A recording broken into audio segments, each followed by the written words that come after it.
Hello guys, welcome to the BYJU'S Exam Prep. I am Ajay Gupta and I welcome all of you in my class of most expected question of electrical machine. As you know that the GATE exam is approaching, so you might have revised all your syllabus, you might have solved all the previous year question. Now you need something extra.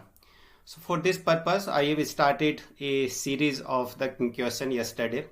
And yesterday we have completed the 15 fabulous question of transformer. And through the questions, I tried to cover all the concept of the transformer. We did so many questions of the transformer, which covering all the concept of transformer. Yesterday, we covered the question from the testing of transformer. We did some question on the voltage regulation of the transformer.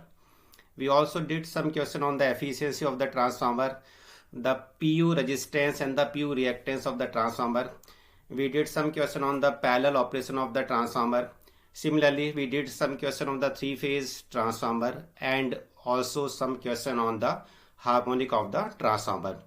So in this way, we revise the complete syllabus of the transformer through the question. In a similar manner, today we also cover the complete concept of the induction motor through the question. So the modus operandi of today class will be, today we will try to cover the 14 question of the induction motor, and through the questions we will try to cover whole syllabus of the induction motor. So I will provide you 3 minute to 4 minute time to solve these questions. First you have to try, you will try to solve at your own, and after that I will discuss the complete detailed solution with the concept of these questions. Is it clear? So guys, are you guys are ready for the today class?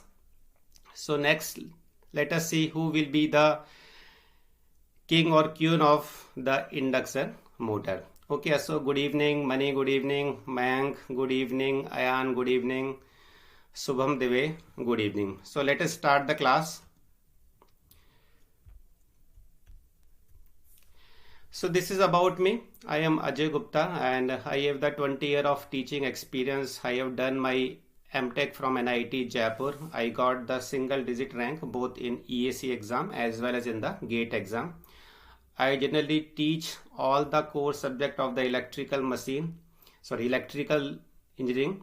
It is the electrical machine, power electronics and the power system. And in addition to the core subject, I also teach the control system and the network theory. तो चलिए start करते हैं. Before starting the class, let me share some information. This is the EAC 2022 prelim revision sprint that will start at the 7 p.m. from the 20th of January. The schedule of these classes are given here, 20 to 27. EAC 2022, the prelim revision sprint, mechanical, civil, EC, electrical and non-technical. It will live from the 20th January. Okay, so now come to the class. So let us start the first question. This is the first question of induction motor. A three-phase, 4-pole, 1450 RPM, 50 Hz induction motor has the star connected rotor. The rotor is connected in the star, having the resistance of 0.25 ohm per phase and the standstill leakage reactance. Standstill means when the rotor are in the standstill condition, then the rotor leakage reactance is 1.25 per phase. When rotor is energized at the rated voltage and frequency, the rotor induced EMF at standstill is 100 volt per phase. You have to find out the torque at the time of rated condition. That means you have to find out the full load torque. So here I will give you the 4 minute time. Let me take the stopwatch. I am giving you 4 minute time to solve this question. So your time starts now.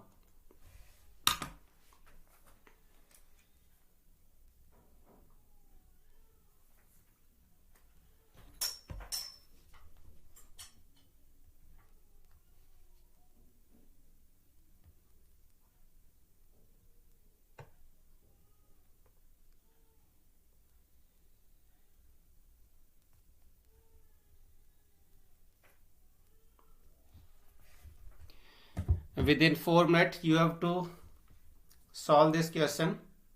It is from the 3-phase transformer, 3-phase induction motor. A 3-phase 4-pole 1450 rpm 50 Hz induction motor has the star connected rotor winding having a resistance of 0.25 ohm per phase. The rotor winding resistance per phase is given and the standstill leakage reactance of the rotor is also given. It is also on the per phase basis. When stator is energized at the rated voltage and frequency, that means we are supplying the stator winding with rated voltage and the frequency. The rotor induced EMF at the standstill is 100 volt per phase. You have to find out the full load torque of the induction motor. Please share the link of class to your different group so that the maximum student can benefit from this class.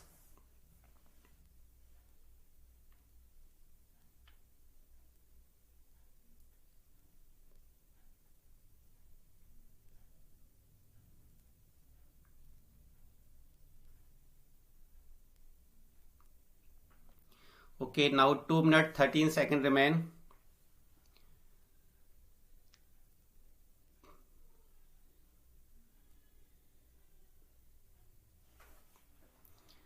Full load torque. You have to find out the torque at the time of rated condition. Rated condition means when the rotor is running at the 1450 rpm speed. That is the rated condition.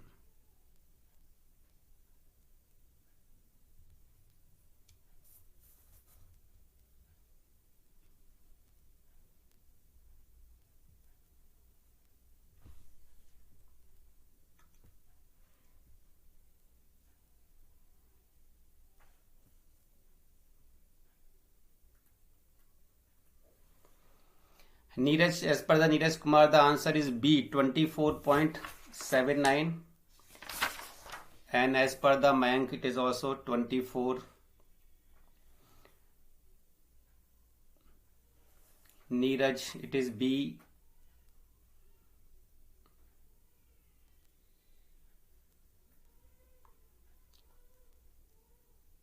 As per Ashok, the answer is the C. Still 50 seconds remain. I think I have given you the enough time to solve this question because it hardly requires 2 to 3 minutes. Mayank, it is B.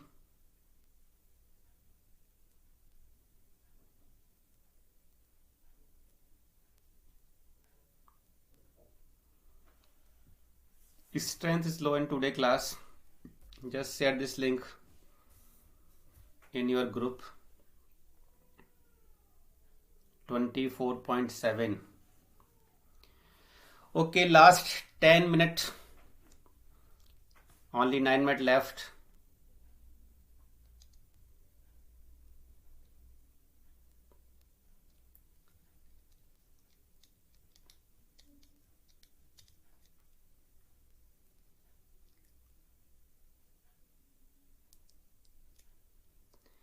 Okay, so finally time is up.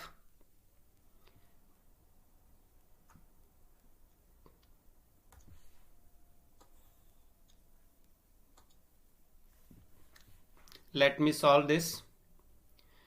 See, we have to find out the full load torque. So how to find out the full load torque? The equation of torque is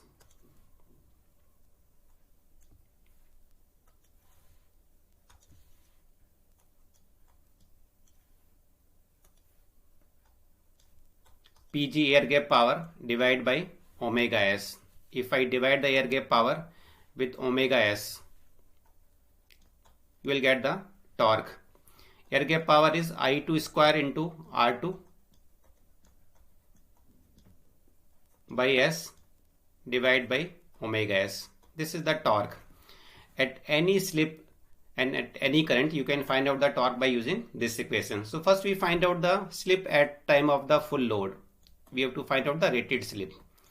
So rated slip will be the NS minus NR divided by NS. This is the formula to find out the value of slip. Now ns is, first we have to find out the value of ns. It is 120f into p. Frequency and pole both are given, so we can find out the value of ns. The frequency is 50 Hz and the pole is 4 pole. So the synchronous speed is the 1500 rpm. See, in this question it is given the 1450, it is the rated speed of the induction motor. Rated means it is the full load speed of the induction motor. So at the time of full load, the motor would run at the speed of 1450 rpm. So when the motor run at 1450 rpm, the slip you will get the full load slip or the rated slip.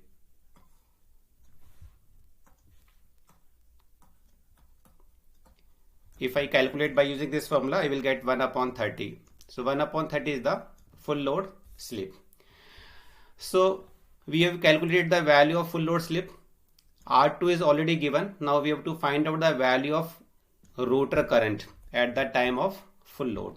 So to find out the value of rotor current, suppose this is given. The rotor induced EMF at the standstill time, when the rotor is not rotating, at that moment the induced EMF is the 100 volt per phase. So it is the E2. At the standstill, the rotor induced EMF is the E2. It is the 100 volt. It is given. Now at slip S, the induced EMF is reduced by S factor. So at the slip of S, it has become S into E2. So S is 1 upon 30. E2 is 100.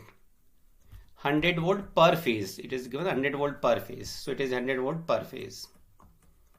This is the induced EMF per phase of the rotor at the time of full load, because I am using the full load slip.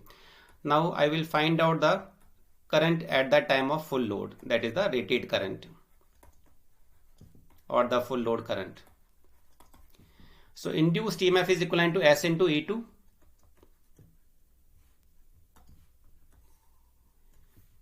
This is the per phase induced EMF, and the per phase rotor resistance is suppose R2, and the per phase rotor reactance at the slip S is become SX2, because if the rotor start rotating, due to the slip, the induced EMF is reduced by S factor and the reactance is also reduced by the S factor. Okay, so if I put the value here, I will get the value of current. S is 1 upon 30. It is become 100 into 30.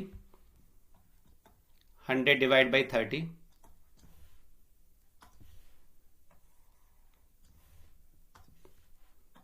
R2 per phase resistance is given 0.25. It is 0.25, and the per phase standstill rotor reactance, that is means X2, is given 1.25. S is 1 upon 30. So it is the 1.25 divided by 30. S into X2. This is my rated current per phase, because I am using all data per phase condition. If I find out this value, I will get the 13.154 ampere.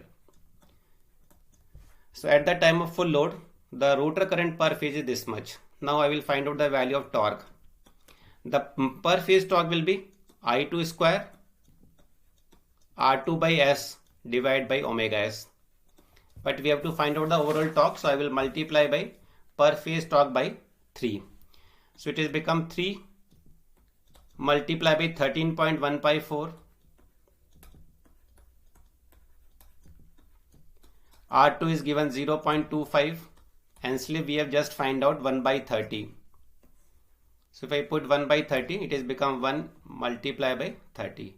Now what is the omega S? Omega S basically the synchronous speed. And the synchronous speed is 2 pi into ns. Ns means the synchronous speed in radian per second. This is omega S, the synchronous speed in the radian per second, and ns is the synchronous speed in rotation per second. Or you can also write in this way. It is the 2 pi n upon 60. So ns is basically 2f upon p. If I put ns is the 2f upon p, so we can directly find out it is the 4 pi f upon p. So in radian per second, the synchronous speed is 4 pi f upon P. 4 pi, F is the 50. Pole is given. This is 4 pole machine. So it is the 50 into pi. So I divide by the 50 into pi. If you solve this equation, you will get that 24.79 Newton meter. Is it clear? So the torque at the time of full load condition, when rotor is running in the rated condition, because I am using the data of full load, I am using the full load slip, I am using the current that is flowing at the time of full load. Is it clear? So B was the correct answer. और mostly student ने इसको correct ही किया था. जिन लोगों ने भी इसको solve किया, they have done it correctly. Clear? Should I move to the next question? Hello Malik, how are you? Okay, so now I move to the next question. The next question is again from the three-phase induction motor. It says a three-phase 400 volt star connected induction motor with star connected rotor. Star connected induction motor means the stator winding is connected in the star. Start net is a star, and the rotor winding is also connected in the star. If number of turn per phase in the stator is 70, stator winding factor is 0.95, and number of turn per phase in rotor is 10, and rotor winding factor is 0.85. The rotor resistance per phase is 0.05 ohm and stand still rotor reactance per phase is 0.20. It is also per phase. To get the maximum torque at the time of starting, an external resistance is added in the rotor circuit. At this condition, what will be the rotor starting resistance? With this resistance, neglect the stator impedance. Again, I am giving the 4-minute time to solve this question. So your time starts now.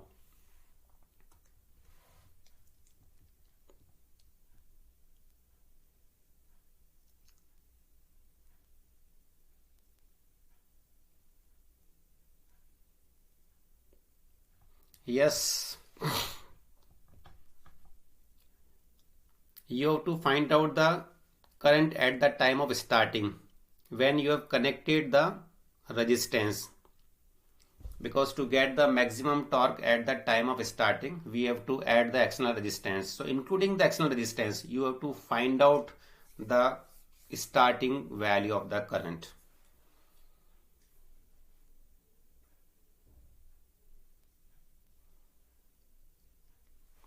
B.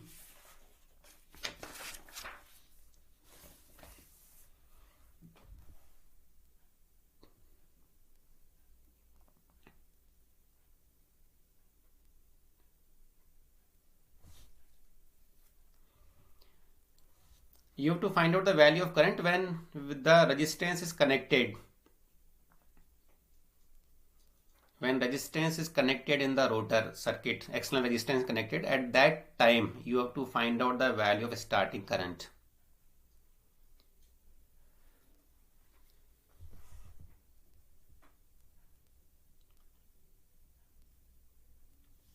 In rotor circuit, not in the stator side, only at the rotor side.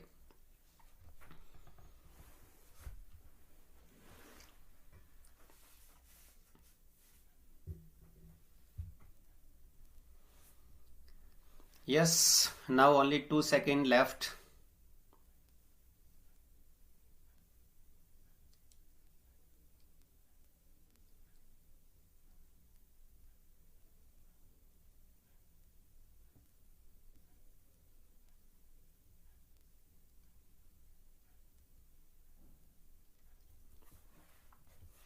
We will try to cover the complete concept of induction machine through these questions, and you will learn some new concept that will be useful in your GATE exam.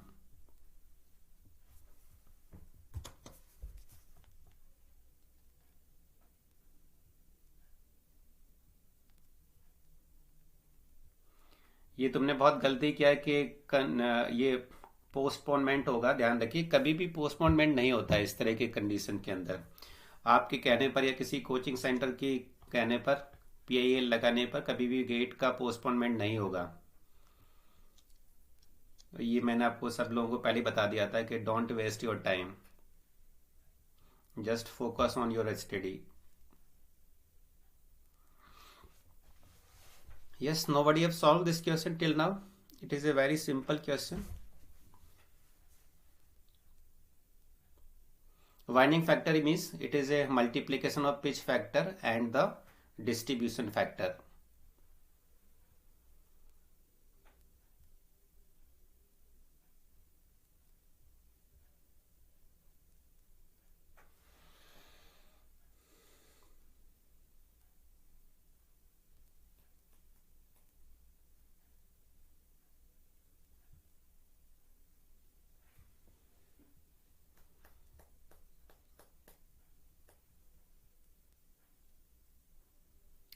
Only 16 seconds left.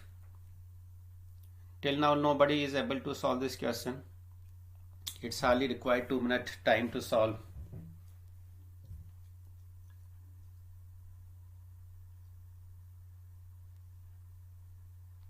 A, Ashok is saying that A is the correct options and Ashok is right.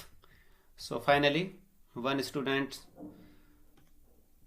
solve this question. See, we have to find out the rotor current at the time of starting. The rotor resistance is 0.05 and the standstill rotor reactance is the 0.20.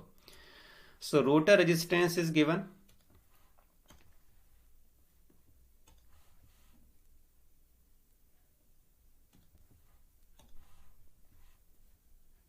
R2 is given.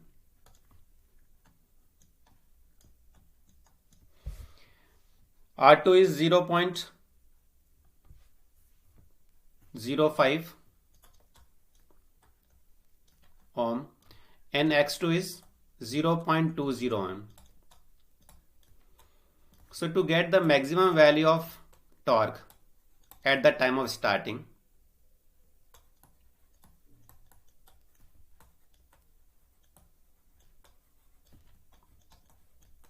what should be the condition?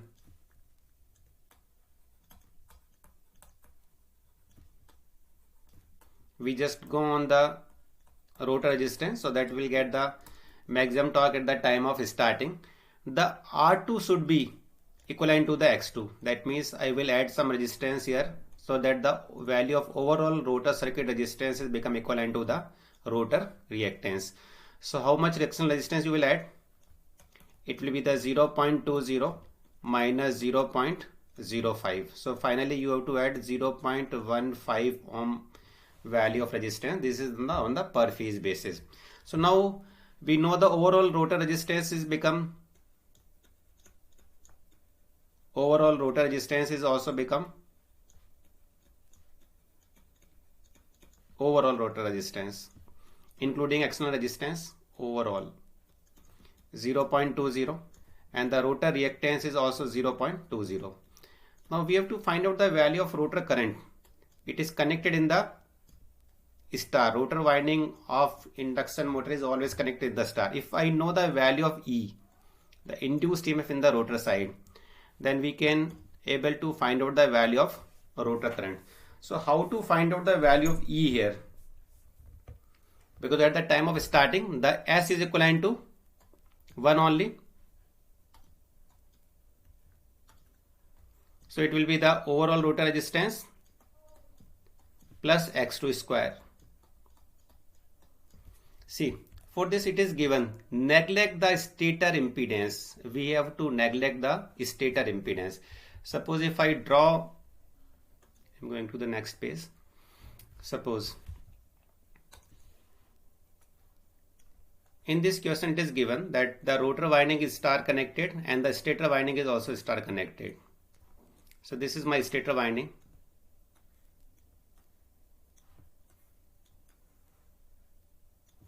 And this is the rotor winding. Both are the star connected winding.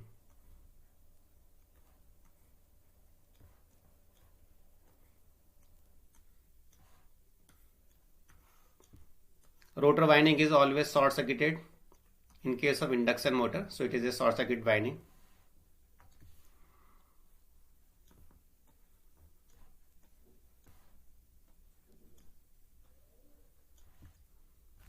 Suppose it is a 400 volt. 400 volt means the voltage you applied at the stator side, it is the 400 volt.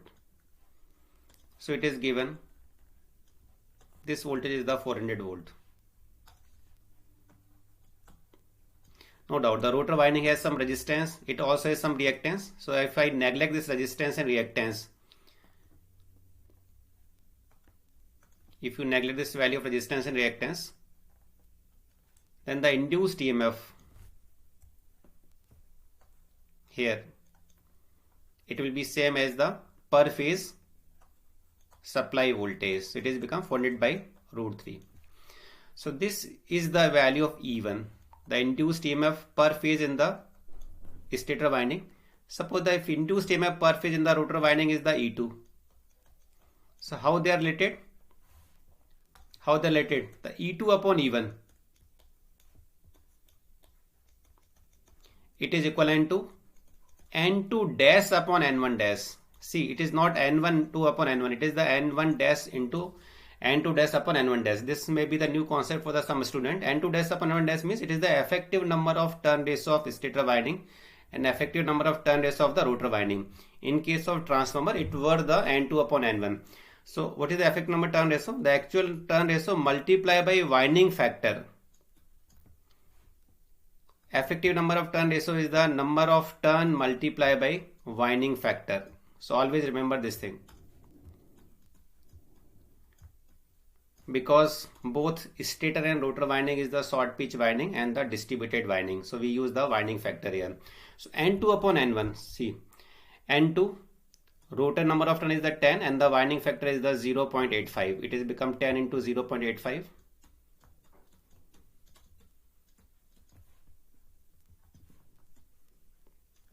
And stator turn is 70 and winding factor is the 0.95. 70 into 0.95. Now we know the value of E1. E1 is the 400 by root 3. So from this we are able to find out the value of E2. It is the 400 by root 3 into 10 into 0.85 divide by 70 into 0.95. 0.95. If you calculate, you will get 29.51 volt. 29.51 volt. This is the induced EMF per phase in the rotor winding. So now we have to find out the current. So rotor starting current at the time of starting, slip is equivalent to 1. Including external resistance, we have to find out the starting value of current. So it is the E2 divided by overall resistance square plus reactance square. So just we have find out the value of E2. It is the 29.51.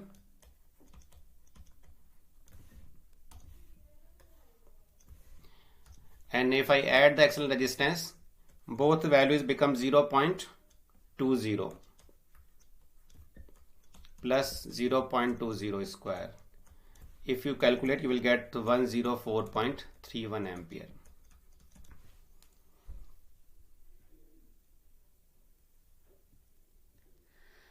In three phase, always when nothing is mentioned, it always give you the line voltage and the line current.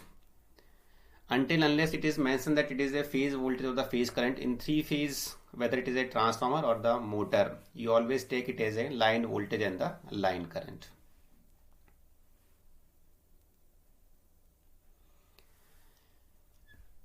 Clear है? तो कहां problem आ रही थी आपको? इस जगह पर. Are you able about this? Do you know about this formula? It is not the N2 upon N1, it is the N2 dash upon N1 dash. That is the effective number of turn in the rotor winding and the effective number of turn in the stator winding. Clear now? Okay, so now we move to the question number 3. So here it is, a 450 volt 50 Hz 8 pole 3 phase induction motor run at 873 rpm speed, and this motor is driving a fan. The initial room temperature, because the room where this fan is existing, the temperature of that room is 23 degree. The speed dropped to 864 rpm when the motor reaches its final temperature, because when the motor starts rotating, the winding temperature will increase, and due to this change in the rotor resistance, its speed will reduce from 873 to 864. Find out the approximate temperature of hot rotor. When the rotor is become hot, what will be the temperature of this hot rotor if temperature coefficient of resistance, that is rotor resistance, is 1 upon 234 per degree centigrade. Again, I am giving you 4-minute time.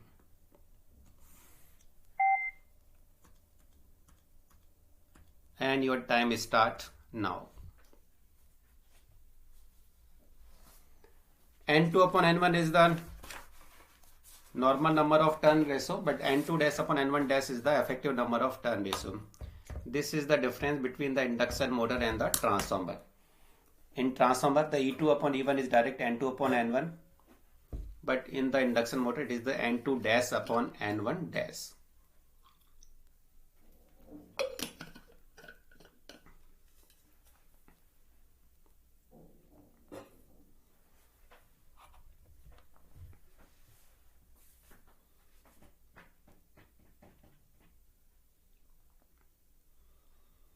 If this question is clear, the induction motor is driving a fan and the initial room temperature is 23 degree. The speed dropped to 864. Why the speed is changing? Because due to heating of the winding, the resistance of winding is going to be changed, and if the resistance is changed, the speed of motor would be changed. So now you have to find out what is the final temperature of rotor.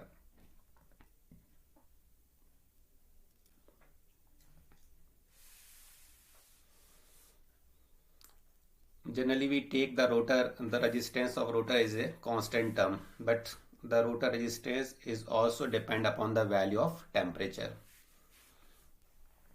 And when the motor is running, due to heating, its temperature may be changed.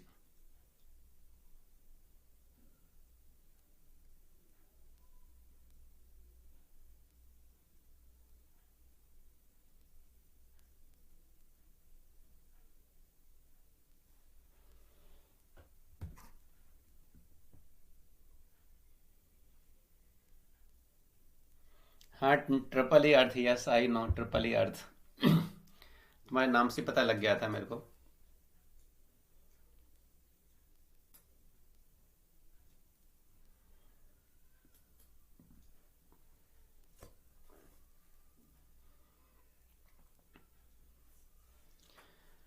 So 1 minute 43 seconds left. Just use the concept of speed control of induction motor. The rotor resistance method of speed control. And you know how the resistance is depend upon the temperature.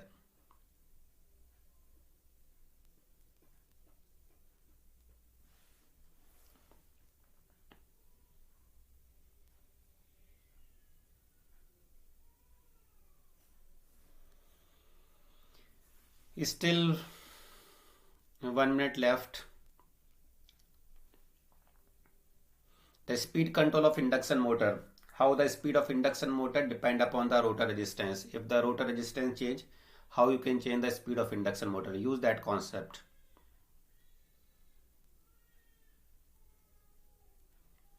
By using that concept, you can find out how much the resistance is being changed.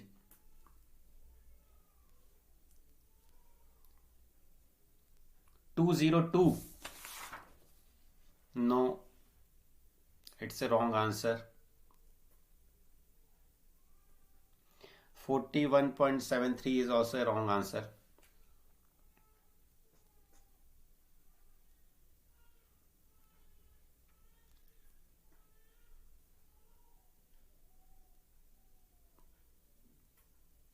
थोड़ा सा question को change करने देने पर आप एकदम change आप कर नहीं पाते इसको, otherwise the concept is the same, the concept is same as the speed control of induction motor. See, we have to find out the final value of temperature of the hot rotor.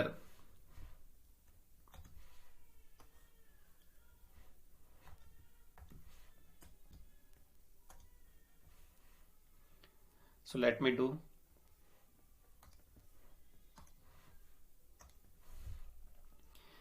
We all know this thing. The resistance at the T2 temperature is the resistance at T1 temperature. 1 plus alpha, that is the temperature coefficient, T2 minus T1. We all are aware about this formula from the 11th class. Clear? अगर T1 temperature के ऊपर resistance की value RT1 है and at the T2 temperature the resistance is the RT2, so they are related by this formula. So see, initially the room temperature was 23 degree. That means initially the room temperature, T1 temperature, it was the 23 degree centigrade, and at this temperature it is running at the 873 rpm speed, and the speed of rotor was 873 rpm. First I will find out the synchronous speed, the speed at which the magnetic field is rotating. It is the 120 F upon P. Frequency is given, pole is given. Frequency is 50 Hz and the pole is 8 pole. So 50 divide by 8. It is the 900 rpm.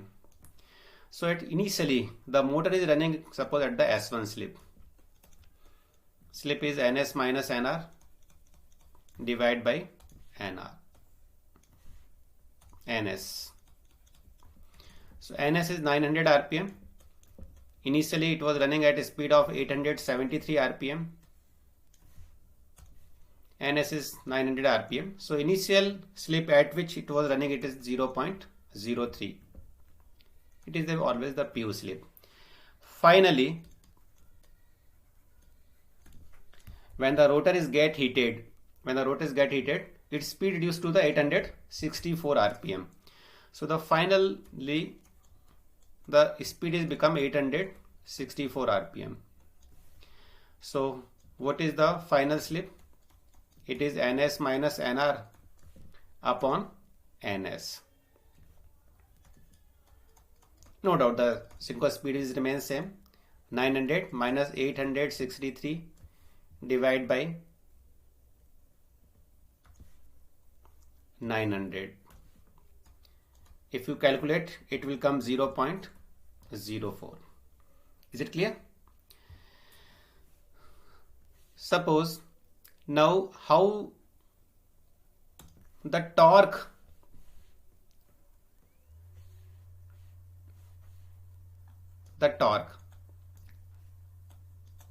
approximately equation of the torque at the low slip region, because the induction motor mainly operates in the low slip region. So it is the 3 times of V square.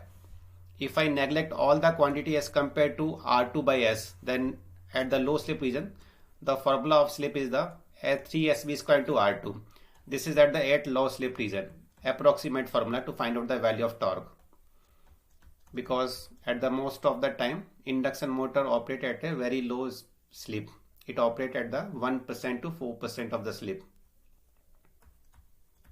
So I will use this formula. At operating time, at operating point, it is the torque developed. It is equivalent to the load torque. So we are not changing the load. Load is remains same. Only the temperature is being changed. So it is a constant term. So this is a constant term. Since voltage, supply voltage is my constant, it is the 3V square S upon R2 is a constant term. Since supply voltage is constant, 3 is a constant, that means S upon V square should also be a constant term.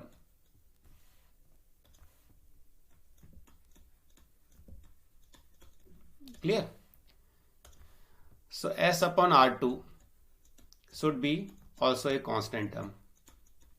It means the slip is directly proportional to rotor resistance.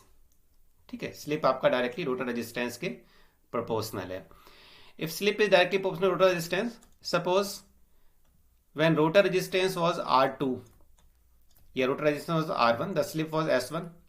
When the rotor resistance is become R2, the slip is become S2. The resistance is being changed due to the temperature. So initially slip was 0.03, and with temperature the slip is changed from 0.03 to 0.04. Suppose my starting rotor resistance is R1. R1 is the not state resistance, it is the rotor resistance. And the final rotor resistance is become R2, suppose. So from this we can find out the relationship between R2 and R1. It has become 1.33 R1. Is it clear? R1 is the rotor resistance at 23 degrees centigrade. It is not the state resistance. I am taking it as a rotor resistance at 23 degrees centigrade. And R2 is the rotor resistance at T2 temperature. Due to heating, its temperature has become T2. So now I will use this formula. RT2, RT1. I will use this formula to find out the value of temperature. So I know RT2 is RT1 1 plus alpha T2 minus T1. Is it clear? So it is basically R2. It is my R2. Initially it was R1. 1 plus alpha is given. Alpha is 1 upon 234. Initial temperature is given and we have to find out the T2 temperature. It is 23. If I put R2 is equivalent to 1.33 R1. So put R2 is equivalent to 1.33 R1.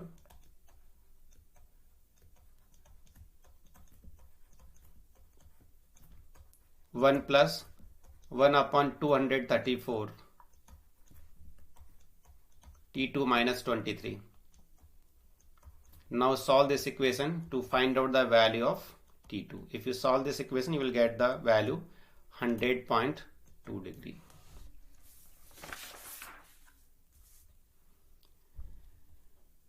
Clear है?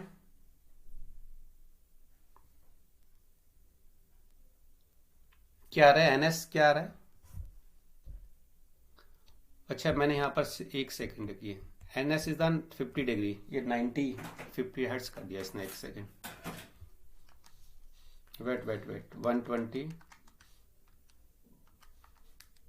Oh, sorry. It was the 60 hertz.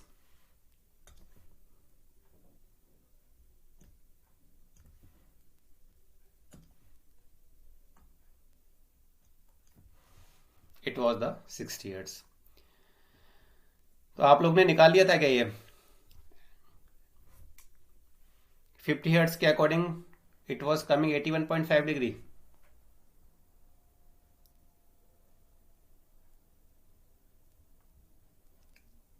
चलिए, पहले तो आपने किसी ने निकाला था. So this is the main concept of the speed control of induction motor. If I change the rotor circuit resistance, then the slip is directly proportional to the rotor resistance. Remember this formula. If the load is constant, then slip is directly proportional to the rotor resistance. So we can find out the value of R2 and then use this formula to find out the value of T2. Clear? Okay, so now I move to the question number 4. A 440 volt 4 pole 1470 rpm 30 kilowatt 3-phase induction motor is to be used as a asynchronous generator. That means induction generator. Induction generator is a asynchronous generator. The rated current of the motor is 30 ampere and the full load power factor is 0.9. Calculate the capacitance per phase if capacitor is connected in delta. It is microfarad, not nanofarad. Okay, it is a microfarad.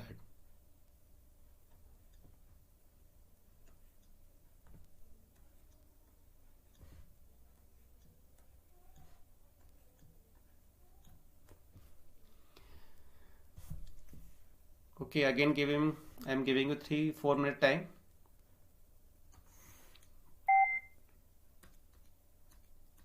So your time start now.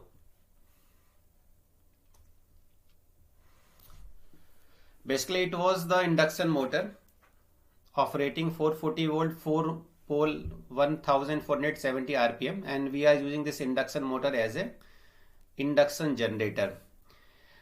If you use induction motor as an induction generator, you have to supply the reactive power. So to supply the reactive power, we have to use the capacitance. If this capacitor bank is connected in the delta, you have to find out the value of capacitance per phase.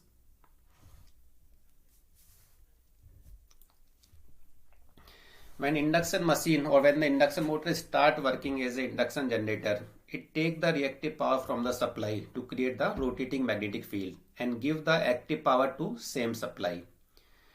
So when it required the reactive power to create the magnetic field, that is why we need a capacitor bank which will provide the reactive power to induction generator.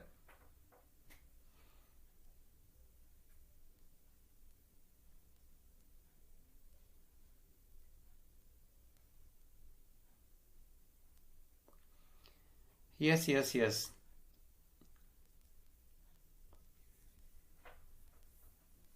Because we are trying to cover total concept of any machine through these questions. And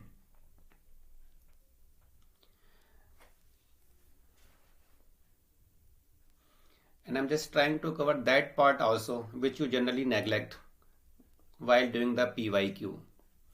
Like in second question I cover the effective number of turn ratio. Most of the student does not know it is the effective number of turn ratio or it is a directly turn ratio.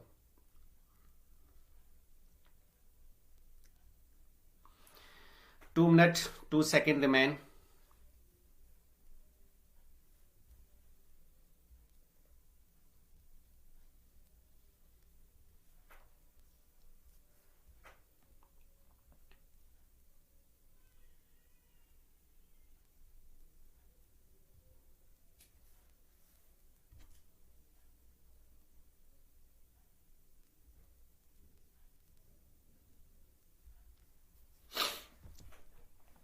The capacitor bank is connected in delta.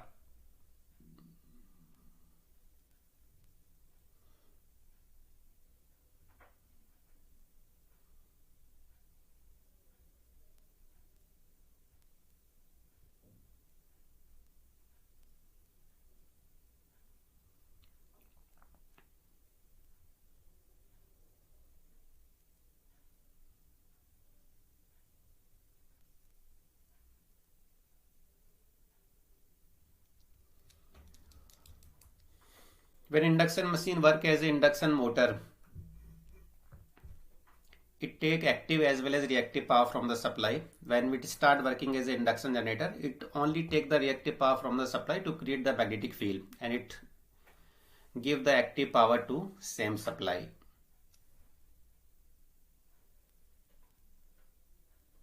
See 54.6 as per Ayan, as per Ashok, Neeraj Kumar Maurya. The answer is C.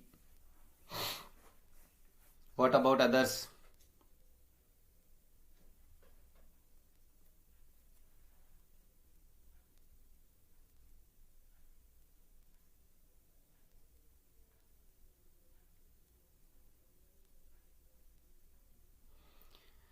Only 4 seconds remain. Yes, C is the correct answer.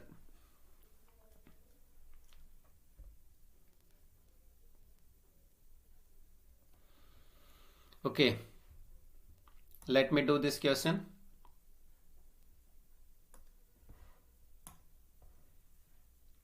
See, suppose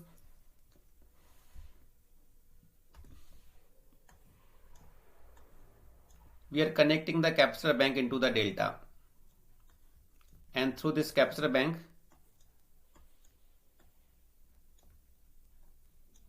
we are giving the reactive power to induction generator. This is my capacitor bank.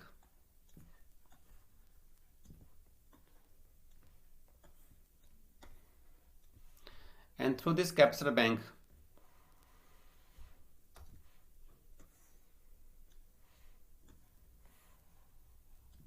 we are giving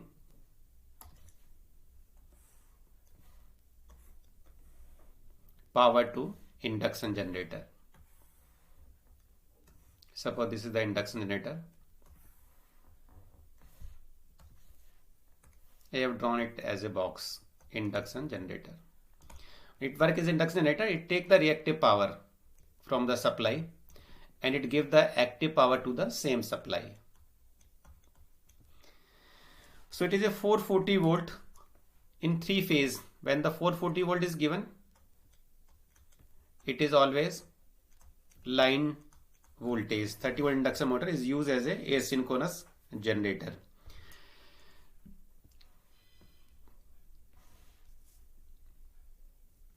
The rated current of motor is 30 ampere. That means the current that is flowing is the 30 ampere. When it start working as a generator, it will provide the current. When it was running as a motor, it take the current from the supply. When it is running as a generator, it would provide the current, it is 30 ampere. So what is the 3-phase apparent power? It is the root 3 VL into IL. So root 3 VL is the 440 volt line voltage and the line current is the 30 ampere. This is the apparent power. Overall apparent power is the 20.863 MVA. Now this induction generator is operating as a power factor of 0.9. So what is the reactive power? Reactive power is the S into cos phi, or you can say it is the root 3 VL IL into sin phi. S into sin phi, sorry. So it will be the 22.83863. What is the sin phi? Phi is cos inverse 0.8 because the cos theta is given. The power factor is given. It is the 0.8. So it is the sin cos inverse 0.8. If you calculate this reactive power, it comes 9.965 kVAr. It is also kVA, sorry.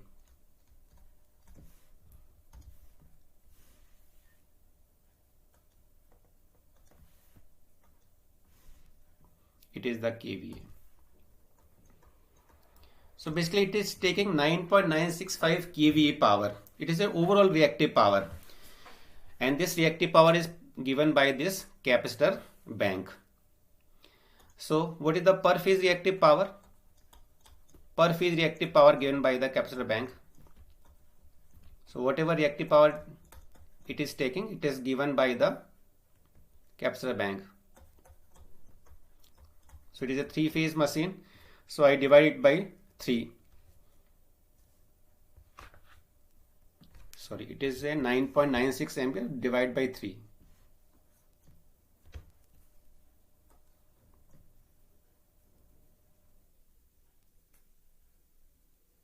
So no. This is overall and it has become 9.963 divided by 3 kVAr. This is the overall reactive power given by the capacitor bank. So what is the capacitor current? Capacitor voltage per phase. Because capacitor is connected in delta, so per phase voltage is the same as line voltage, and this line voltage was the 440 volt. So 440 volt.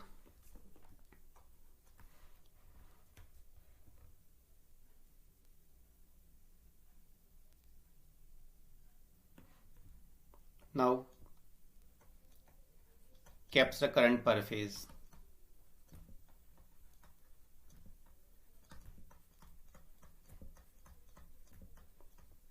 Per phase reactive power we know 9.963 kVAr means we multiply it by 100.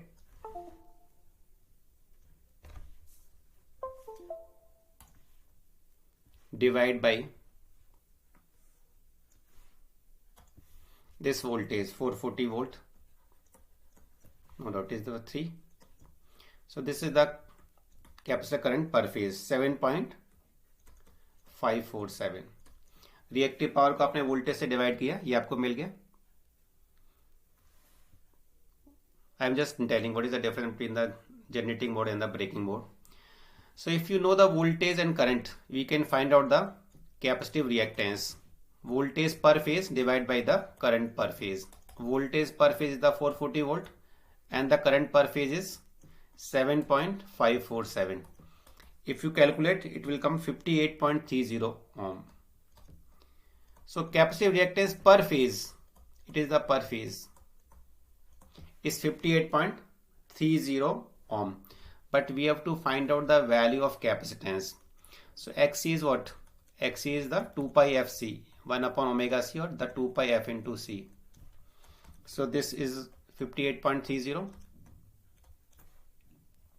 F is given.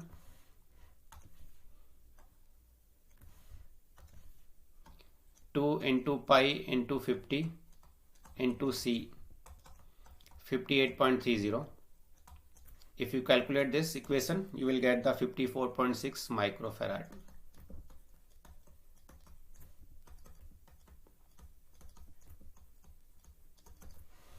Is it clear? Malik, when induction machine start working as an induction generator, then the slip is negative. When it is working in the breaking mode, then slip is more than 1. This is the main difference. So slip is negative for generating mode.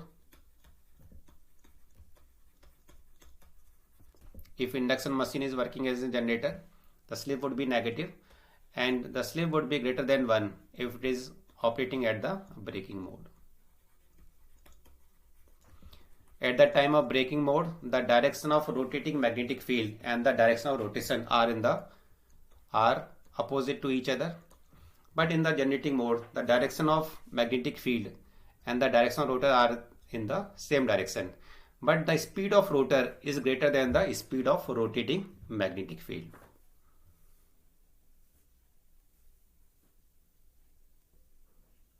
It is same ना, उसमें क्या फर्क पड़ता है?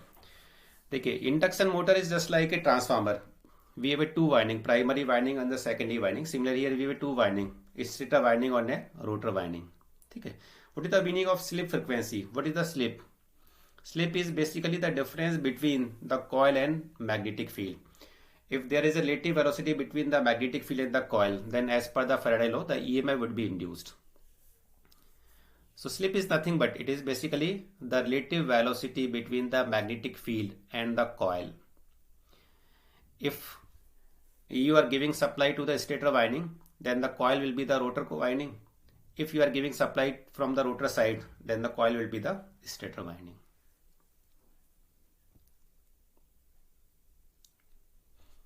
This Q is in the Q areas. Q को मैंने KVR में लिखा है, इसको पर मैंने फाइनली इसमें कन्वर्ट कर दिया 1000 से मल्टीप्लाई करके. It is 1000.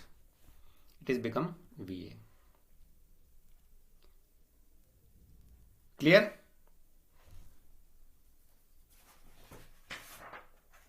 Okay. So I am moving to the next question. The question number 5. It is again from the three-phase induction motor. A three-phase induction motor has 4-pole star-connected stator winding. Run at 220 volt, 50 Hz supply. The rotor resistance per phase is 0.1 and the rotor reactance per phase is 0.9. The stator to rotor turn ratio, that means it is the effective number of turn ratio. It would be the, अगर यहाँ पर ऐसा दिया हुआ है, it would always be the effective number of turn ratio. It is 1.75. The full load slip is 5%.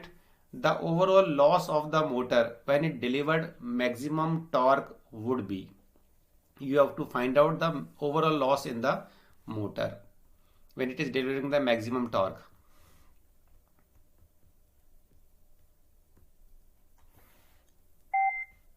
Okay, again I am giving the 4-minute time. So your time start now. If induction motor were operating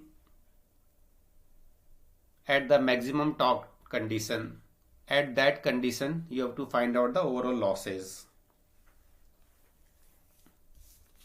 when it is delivering the maximum value of torque.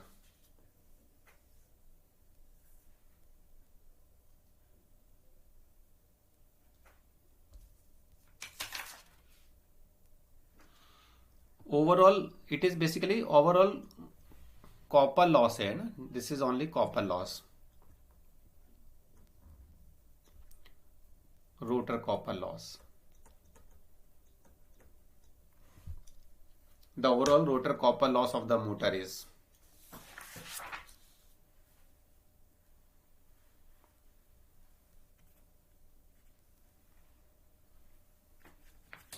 You have to find out the rotor copper loss.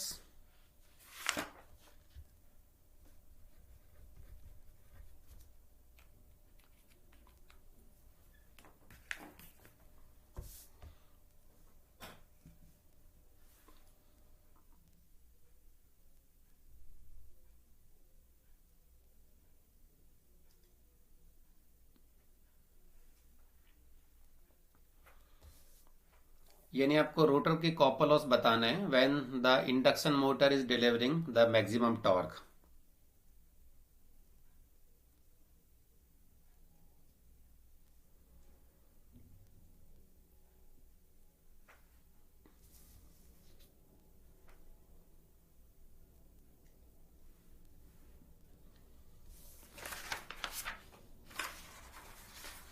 See, we know the rotor resistance per phase. If you find out the value of rotor current, then you may find out the value of rotor copper loss.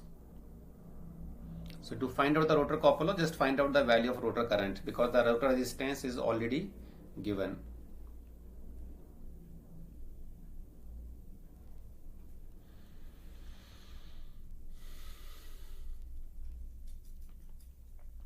And you have to find out the rotor copper loss when induction motor is delivering maximum torque.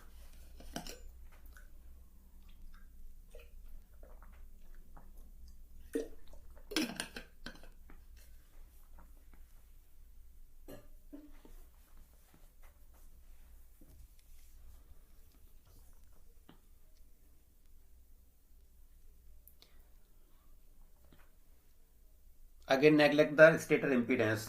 In induction motor, we mostly neglect the stator impedance. So neglect the stator impedance or the voltage drop across the stator winding.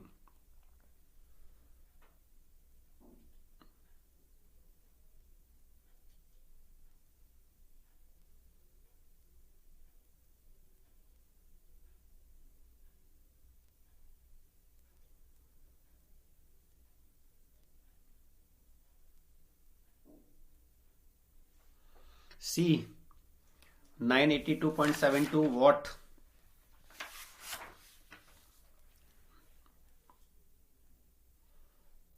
Ashok is saying the C is the correct option. Final 20 seconds remain.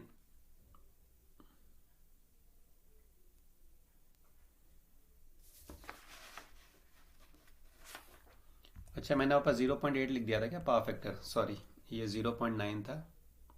I'm just correcting it.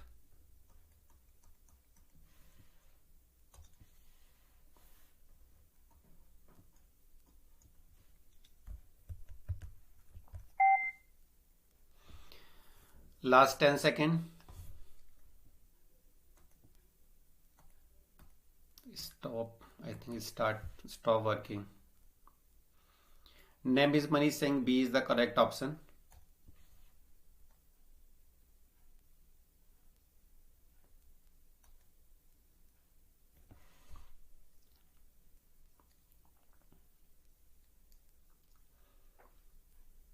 Malik is getting 325.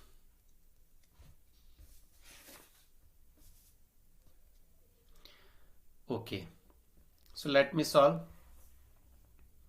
Suppose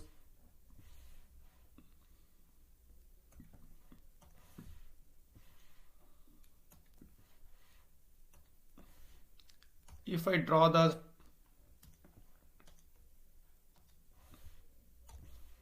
torque slip characteristic, it is like this of induction motor.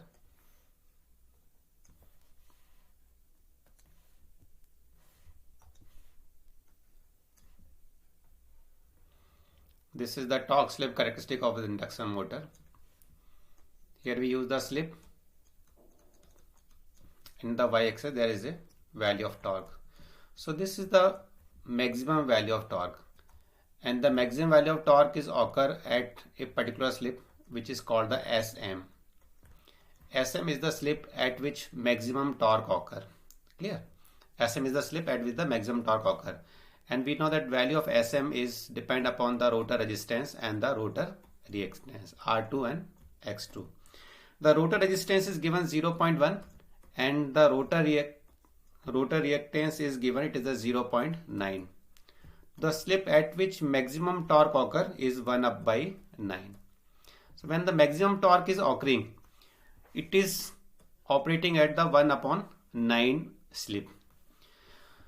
So see, here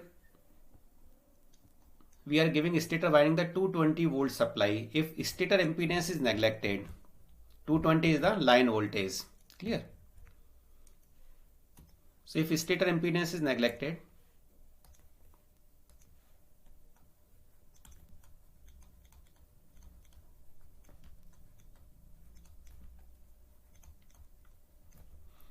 we neglect the voltage drop across stator.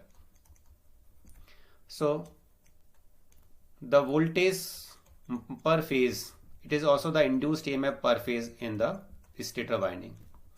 So we are giving the 220 volt supply, so it is the 220 divided by root 3. It is the induced EMF in stator winding. Now we know that E2 upon E1, induced EMF in the rotor divided by induced EMF in a stator. It is N2 dash upon N1 dash. And if it is not mentioned, it will always be the effective number of turn ratio. It is given stator to rotor turn ratio is 1.75. Stator to rotor, it is 1.75. The stator turn ratio divided by rotor turn ratio.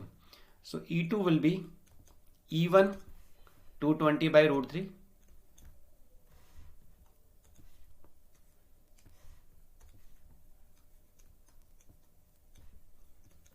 .75.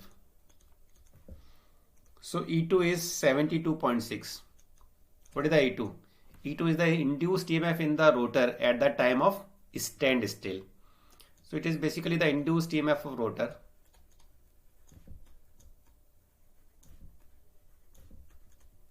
When rotor is standstill. That means when rotor is stationary. It is the 72.6. But when induction motor is giving the maximum torque, then it is operating at the slip of SM. So at the time of maximum torque,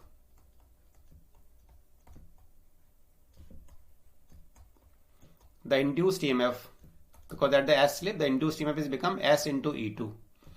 So if S is SM, it is become SM is 1 upon 9 into 72.6. Is it clear? 1 upon 9 into 72.6. If you calculate, it's come 8.07. No doubt, it is a per phase basis. Because this formula is applicable only the per phase basis. So, to find out the value of rotor current, we know the induced EMF. Now find out the value of impedance. So, value of rotor current per phase is, it is the S into E2. At S slip, resistance does not change, but reactance is changed to the X times. SE2 we just find out, it is 8.07. Rotor resistance per phase is given, which is 0.1. At the time of maximum torque, the slip is 1 upon 9 and the rotor reactance is 0.9.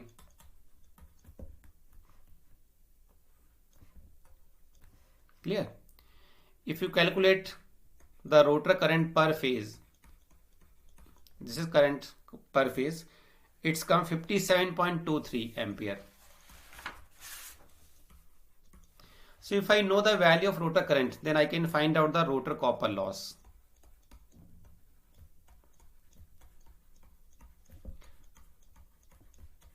Because this is a per phase current, the rotor copper loss per phase will be the I2 PH square multiplied by R2. So what will be the total copper loss?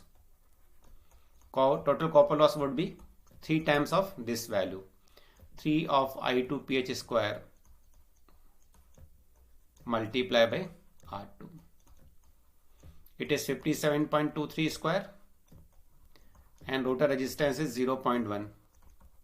If I calculate, it will come 982.72 watt. Clear?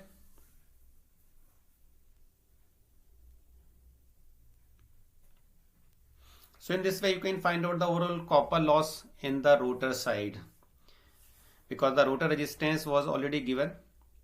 So just you have to find out the rotor current and current per phase. To find out the rotor current per phase at the time of maximum torque, first you need to find out the value of slip at which the maximum torque occur, and the slip at which maximum torque occur is the R2 by X2.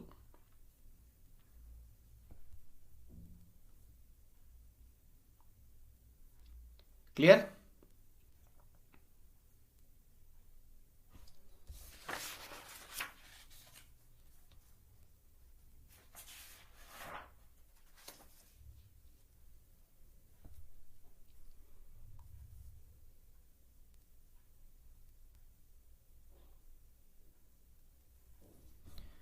Okay, so I'm moving towards the next question.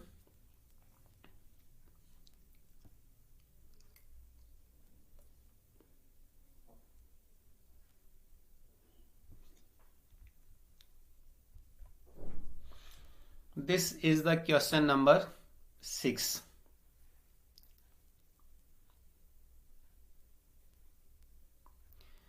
A 100 kilowatt is the output power, 3300 volt, 50 hertz, 3-phase star connected induction motor, has the synchronous speed of 500 rpm. The full load slip is given 2.5% and the full load power factor 0.9 is given.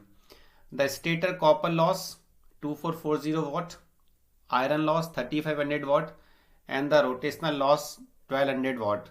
Calculate the full load efficiency. You have to find out the efficiency at the time of full load condition. Again, I am giving you the 4-minute time to solve this question.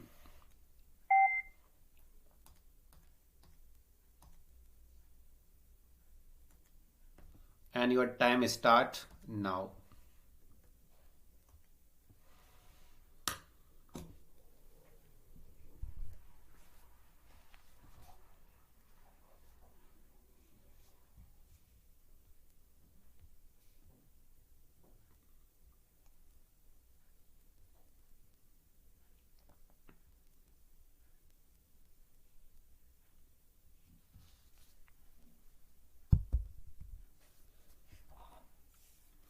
A 100 kilowatt output power, 3300 volt, 50 hertz, 3-phase star connected induction motor. It has the synchronous speed of 500 rpm. The full load slip is already given. Full load power factor is given.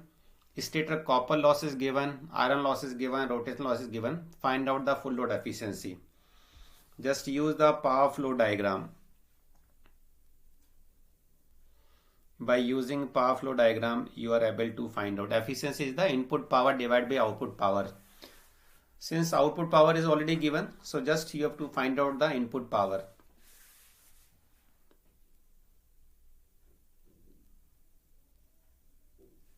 You are getting 90 plus marks. Where you are getting 90 plus marks?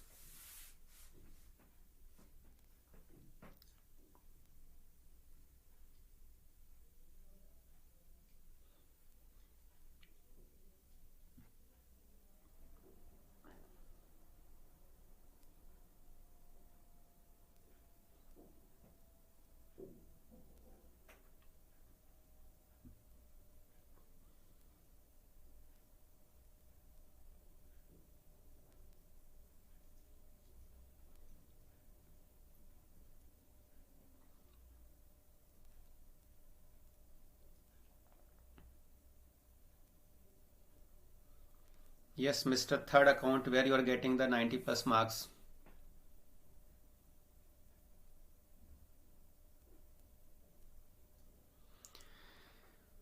Approximately 1.5 minutes remain.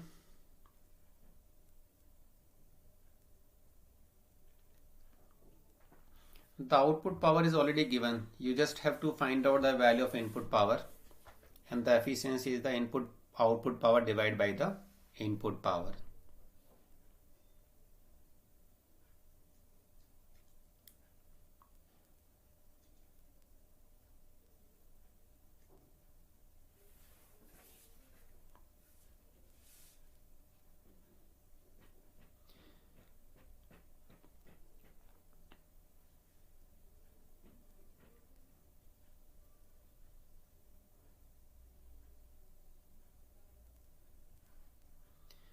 You are left with the 1 second, sorry, 1 minute. It's good. 90 plus marks is a good marks out of 100 na.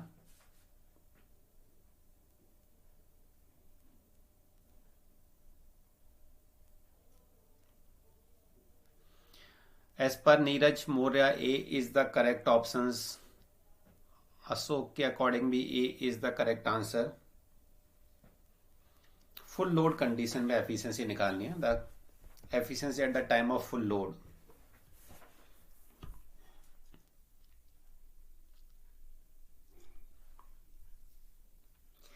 Last 20 seconds remain.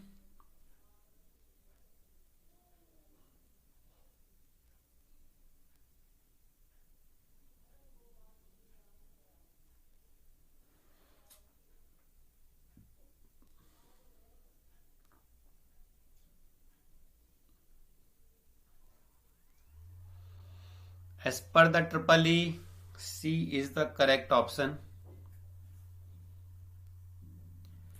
And your time ends here.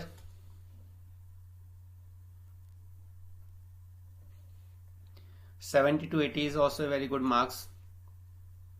Your focus should be only to reduce the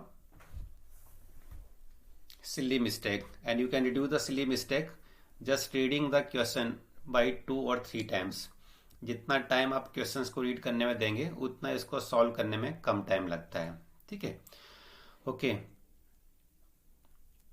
See, we have to find out the efficiency at the time of full load, and the full load slip is already given. It is the 2.5%. So suppose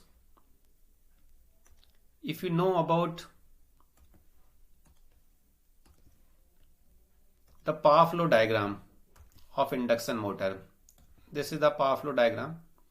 We are taking the power, and this is my stator. Suppose this is my stator.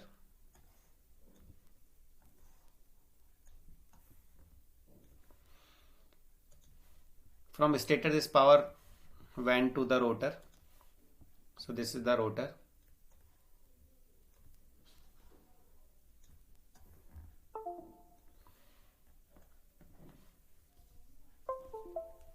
Then from rotor, there is one loss also take place. What is the output power? In this question, the output power is given. What is this output power? Whether it is a shaft power or the mechanical developed power. Tell me. If the output power is given, what it's mean? Whether it is a output power or the mechanical developed power. So in case of output power is always the shaft power that is exactly available. This shaft power is given. See, this is my input power.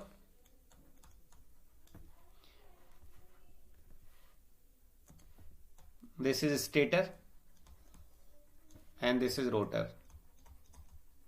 We give the supply to the stator. That means the power we are getting from the supply, it is coming into the stator. In stator we have losses, two losses. One is called the stator core loss and second is called the stator copper loss. Stator has the core as well as winding. So it has the rotor core losses, stator core loss and the stator copper loss. In rotor we have only rotor copper loss. So why we don't consider the rotor core loss? Anybody can tell me? Why in the rotor side only core loss takes place?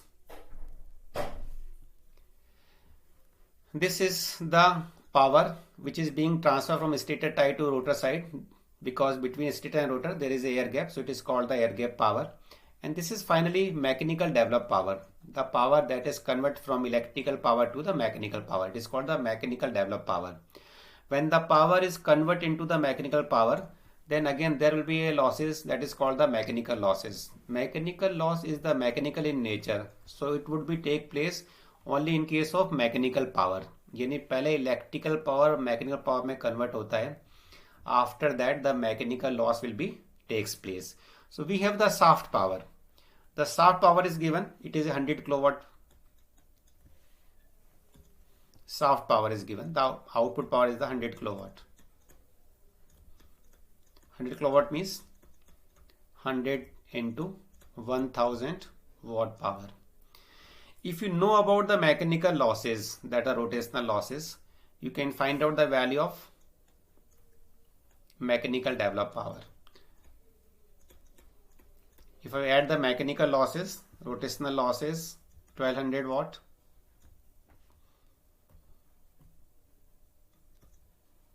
it is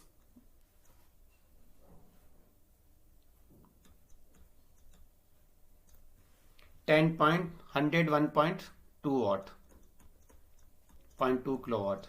This is my mechanical developed power. At the time of full load, the full load slip is given. It is the 2.5%. 2.5% means 0.025. It is the full load slip. If you know the mechanical developed power, you can find out the value of PG. What is the relationship between PG and PM? The PM is nothing but the 1 minus S times of PG. PG is the air gap power, the power that is being transferred from stator to rotor. So PM was 101,200. Slip we know at the time of full load it is 0.025 into PG. So from this formula we can find out the value of PG. If you calculate PG, it would come 103,794.87 watt. This is my air gap power. So to find out the input power, I would add the losses that is taking place in the stator side with the PG. So you will get the value of PIN. Okay, so find out the input power. Input power is air gap power plus stator losses. Stator has the two type losses. One is the stator core loss and second is the stator copper loss. 4.87. Stator copper loss was 2440 watt and iron losses was 3500. This is the core loss, this is the copper loss. It would come 109,694.87 watt. So in this way we can find out the input power. If you know the input power, then what is the efficiency? Is nothing but the output power divided by the input power.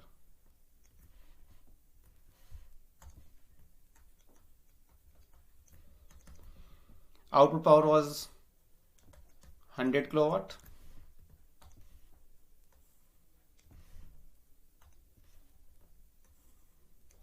and input power is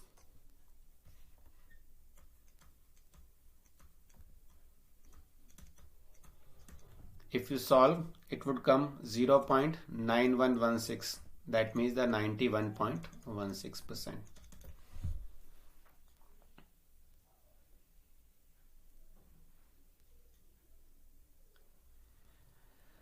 No, Malik, the core loss does not depend upon the current. The core loss depend upon the voltage.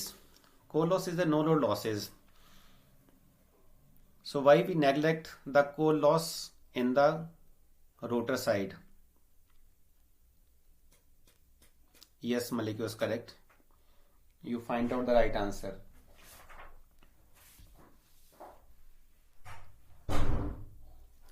Because the rotor frequency is very less. The rotor frequency is the slip frequency. So rotor frequency is very less and the core loss depend upon the frequency. It is approximately proportional to the frequency square. So the rotor copper loss is negligible. Because at the time of normal condition, the induction motor operates at a very low slip. Normally induction motor operate at 1% to 4% of the slip. So the induced EMF frequency at the rotor side is very low in magnitude. So we neglect the rotor core losses. Yes, or you can say because the voltage यहाँ पर बहुत कम है, rotor voltage है S into E2 because the slip is only 1% to 4%, that means 0.01 to 0.04. Clear है? Simple question था. Now moving toward the question number 7. A 8-pole 40 kilowatt 3-phase induction motor has both stator and rotor winding connected in the star. It is a star. If supply of 485 is given at 50 Hertz, the short circuit current is 200 ampere. Flow at the short circuit power factor of 0.25. The value of short circuit current is 200 ampere and the power factor is 0.25. The stator resistance per phase is given 0.15. The transformation ratio, again it would be the effective number of turn ratio between stator and rotor winding is 3. What is the starting torque of the motor? Find out the value of starting torque. Again I am giving the 4-minute time to solve this question and your time starts now.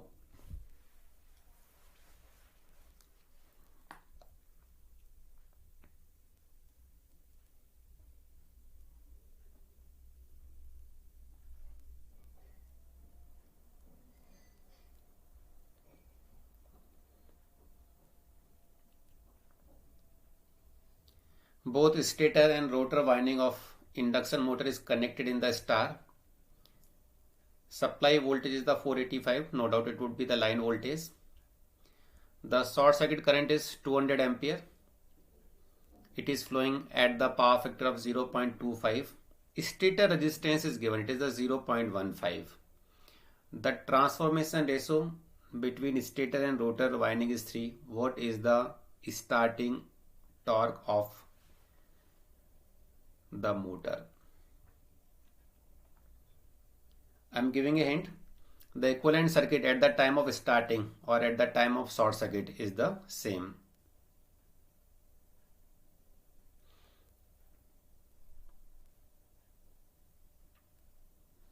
When we block the rotor, the induction motor is equivalent to a short circuit transformer.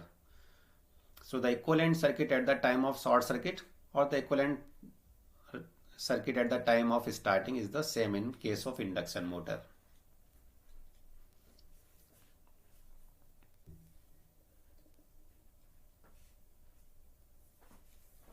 So first draw the equivalent circuit at the time of short circuit.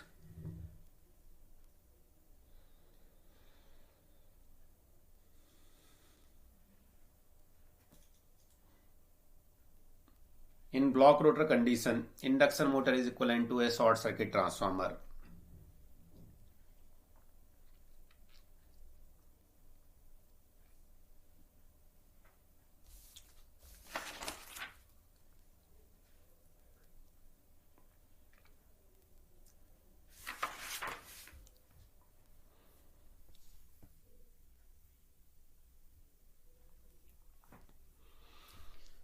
The 1 minute and 30 seconds remain.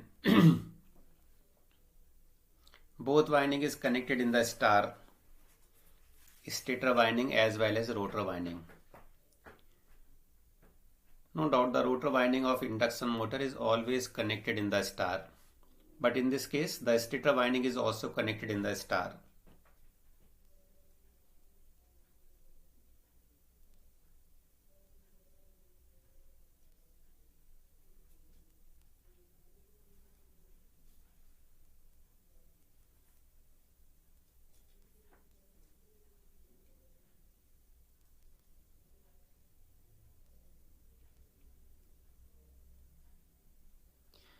As per Ashok, the B is the correct option, 102.5.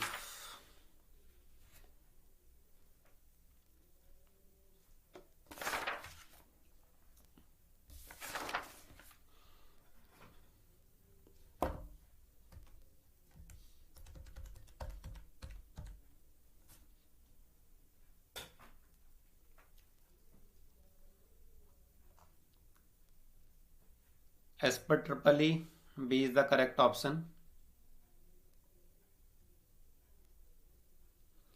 Because at present I do not have the smart board because I just joined this BYJU'S Exam Prep.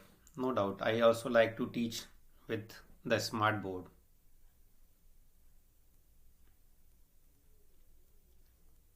So this is my just second class in this new platform, BYJU'S Exam Prep.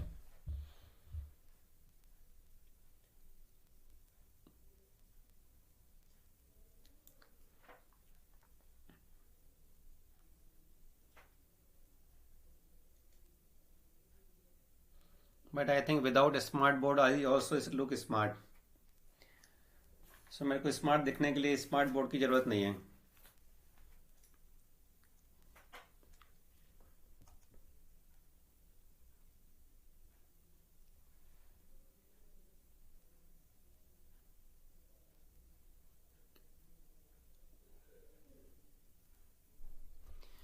Okay, so your time is up. देखिए, don't confuse with the single phase quantity and the three phase quantity. This is the very silly mistake. If you are getting confused between the three phase quantity and the single phase quantity. See, at the time of short circuit or at the time of starting, I already shared the PDF of yesterday class. I think you have not seen my Telegram channel yet.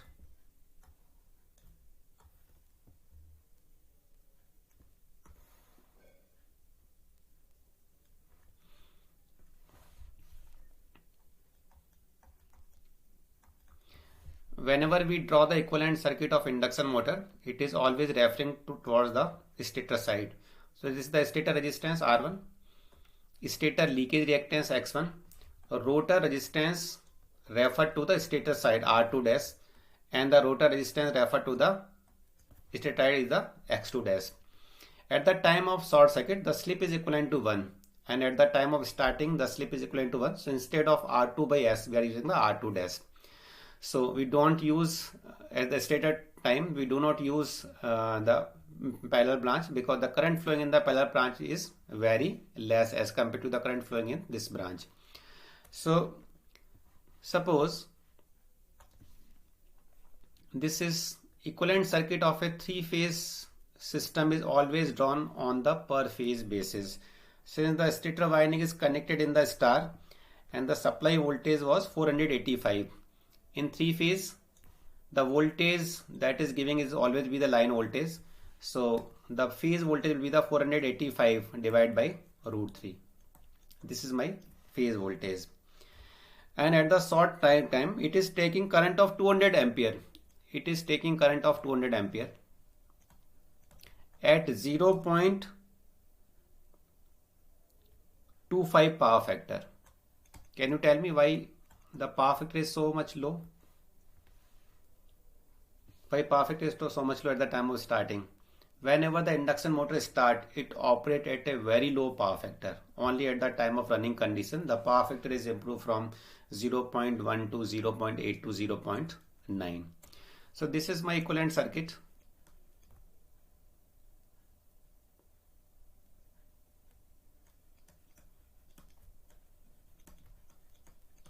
At time of starting, and this is also the equivalent circuit during the short circuit or the block rotor condition. Clear? So what is the input power? The per phase, this is the per phase circuit. So per phase equivalent input power. If I know the input voltage, input current and the power factor, we can find out per phase input power will be the 485 by root 3. This is my voltage. Current is 200 and power factor is 0.25 VI cos theta. It would come 14,000 watt. So this is my per phase input power. No doubt this is always the active power. What means active power? In this circuit, what is the active power?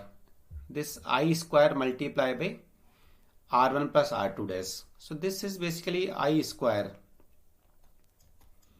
R1 plus R2 dash. Because in this circuit, no output power is there because induction motor is operating in the block rotor condition at the short circuit condition. So output power is equal to 0. So whatever power you are giving, it is wasting in the losses. In case of block rotor test, only the copper losses takes place. So it is the I1 R1 square plus R2 dash. It is equivalent to 14,000. Now we know the value of current 200. So we may find out the value of R1 plus R2 dash. It is 14,000 divided by how much? I square, 200 square. So it would come 0.35. It is the 0.35. Now see, in this question, the stator resistance is given 0.15. So R1 is given. If I know the value of R1, so we just calculate the R1 plus R2 dash. It is equivalent to 0.35. But R1 is already given. It is 0.15.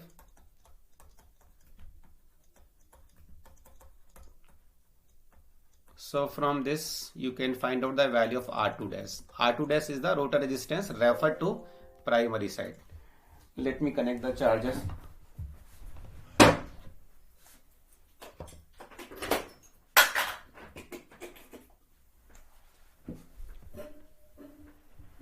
So it is the 0.20. Okay. Now we have to find out the starting torque. So what is the torque at the time of starting? At any torque is always the PG upon omega s. PG is I2 square R2 by S upon omega s. So at the time of starting, what is the value of slip? Slip is equivalent to 1. So this torque is become I2 square R2. That means the rotor copper loss divided by omega s.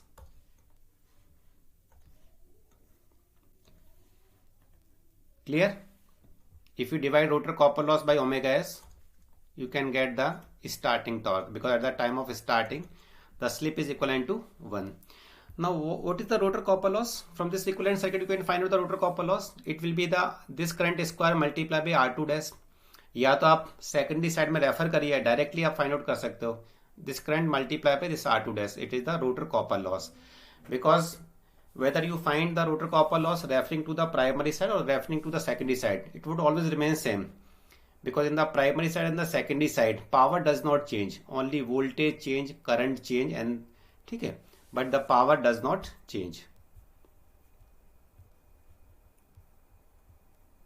Definitely I would take the theory class also. So rotor copper loss is I square into R2 dash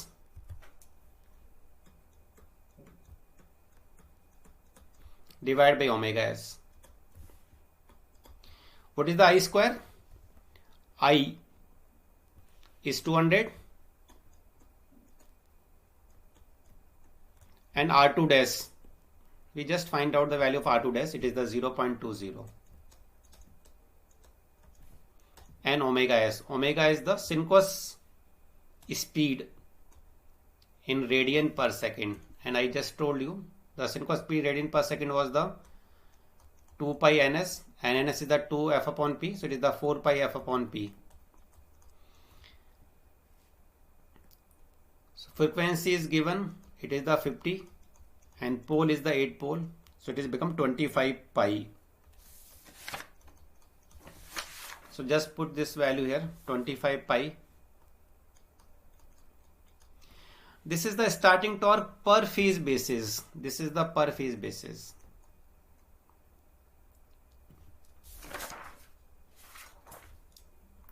So what will be the total starting torque? The 3 times of this torque. Total. ध्यान रखिए, always find out the total torque. It is, if you are using the current per phase, resistance per phase, it is you are getting the torque per phase basis. So it is the 3 times of 200 square 0.25 divided by 25 pi. If you calculate, you will get 305.6 Newton meter. So no one gave the right answer. I think he just find out the torque on per phase basis. I think you find the torque per phase basis, but the torque is always the 3 phase. You have to find out the 3 phase torque.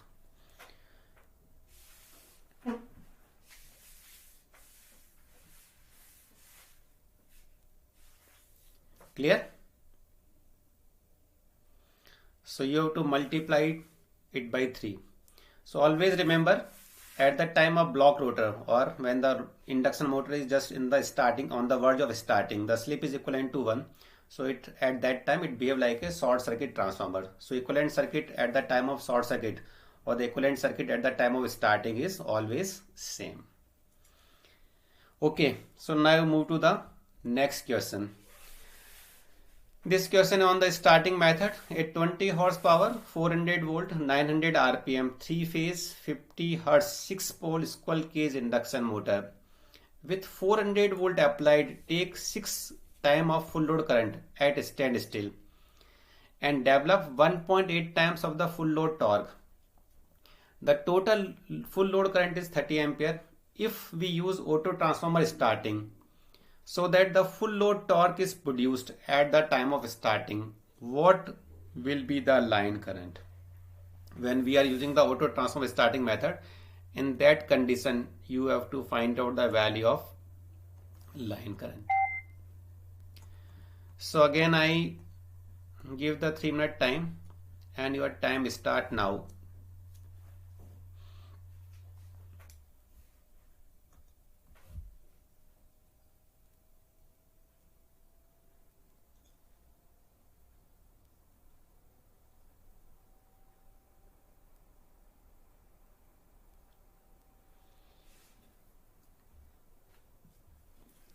Earlier the induction motor was starting without any starter, that is the direct online.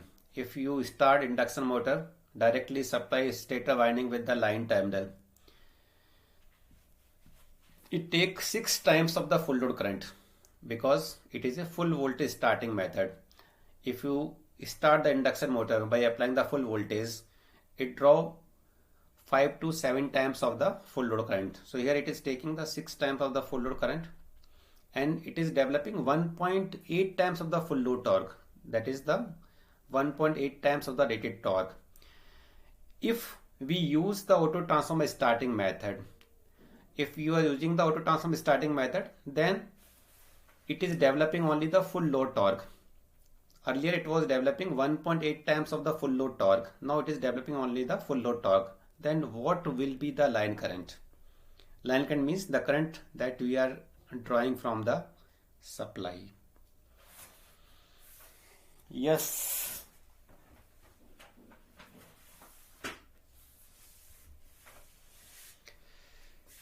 The triple E, the earth is saying 100 ampere is the correct answer.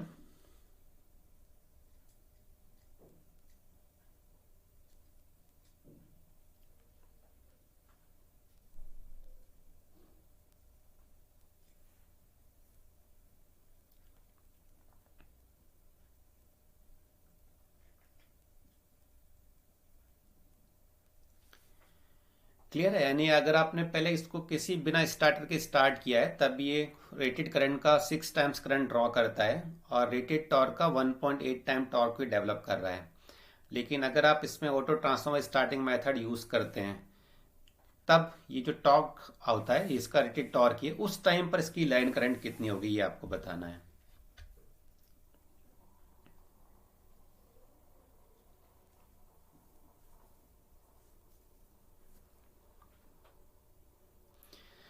One minute 25 seconds remain. Only one student gave the answer.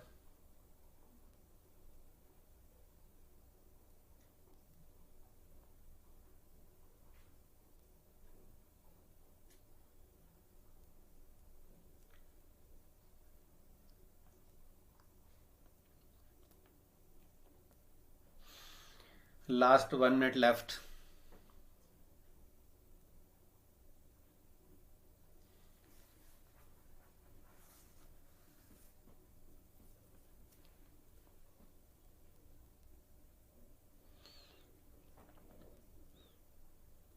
As per Ayan, C is the correct option, 300 ampere.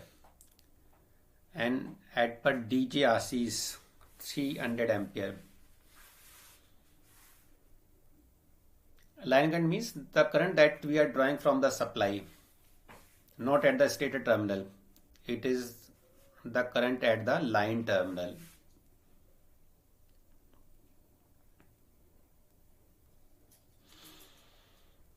Earlier we was starting the induction motor without any starter, but now we are using auto transformer to start the induction motor. At this condition you have to find out how much the current it is drawing from the supply. And finally your time is up.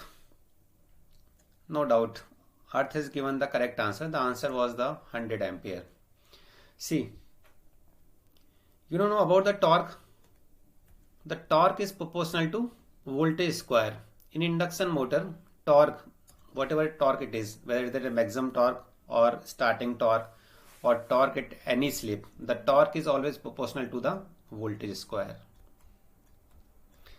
So earlier we are starting the induction motor by applying overall 400 volt, and at this time it is creating 1.8 times of the full load torque. So at direct starting, dual starting, direct online starting, the torque was 1.8 times of the full load torque, and we are applying voltage 400 volt. That was the line voltage. Now with auto transformer starting,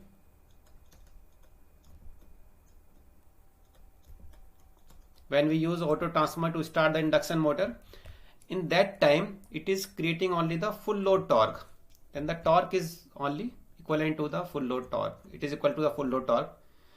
So why the torque is decreased? Because by using the auto transformer you reduce the voltage from 400 volt to the V volt. I don't know what is the V volt. First we have to find out the value of V volt, because auto transformer starting method is a reduced voltage starting method. By using auto transformer we are reducing the voltage. If I divide equation number 1 with the equation number 2,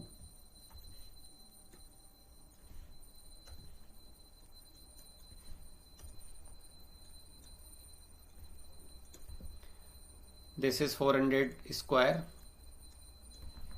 divided by V square.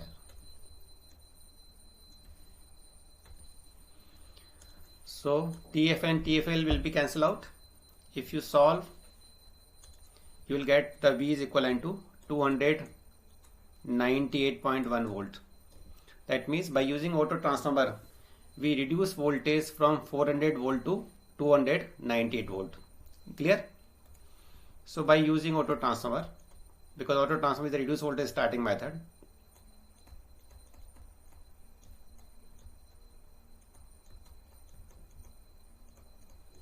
we reduce voltage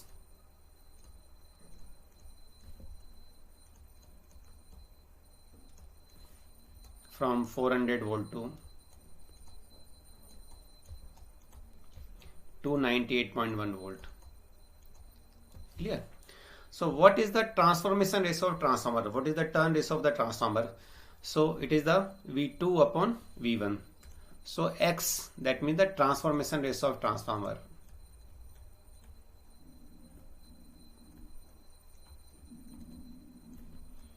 If you find out the transformation ratio, it is the 298.1 divided by 400, because we are reducing voltage from 400 to 298.1. This is my X. So what is the line current? If you use auto transformer starting method, the current at the stator terminal is reduced by X factor, and current at the line terminal is reduced by X square factor. Is it clear? X square times of short circuit current. When we use the auto transform starting method, the current at the stator terminal is reduced by X factor, but current at the line terminal is reduced by X square factor. So X we just calculated, it is 298.1 divided by 400. ISC is the short circuit current. That means it is the starting current when you are not using any starter. So when you are not using any starter, then the current was 6 times of the full load current. That means the ISC was 6 times of the full load current. That means the motor was drawing 6 times of the rated current. So it is the 6 times of the full load current. We know the full load current, it is given. Full load current is the 30 ampere.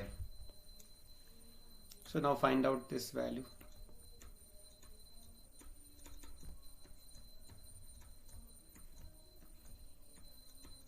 Six times of 30 ampere. If you solve, it will come 100 ampere. Not 300 ampere, it will be the 100 ampere.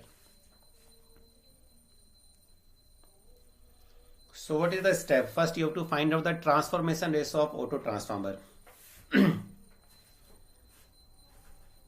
Because without auto transformer, we know how much the starting current is drawing. It was the 6 times of the full load current.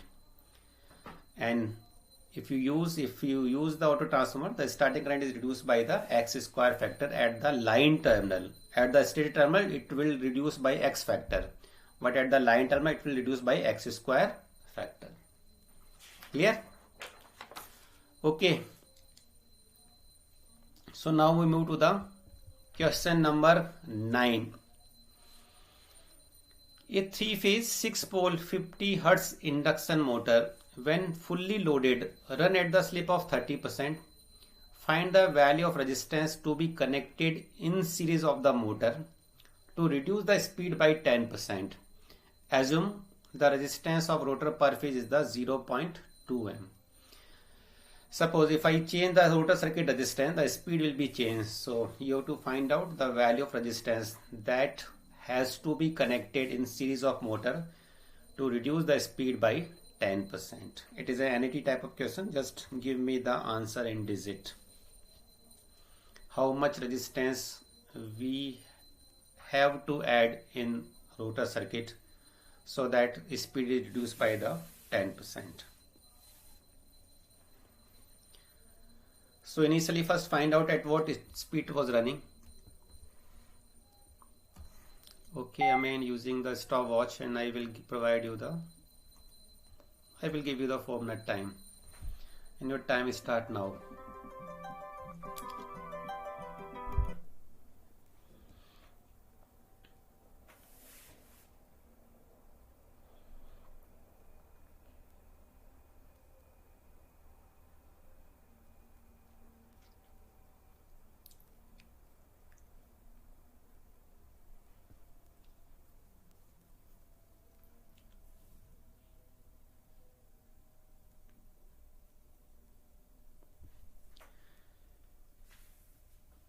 At this stage, just revise the short notes and keep your mind calm. The most important thing is that just keep your mind calm. And in the exam, read every question 2 times at least. Don't be in hurry to reading the questions, because the question solving time is inversely proportional to the question reading time.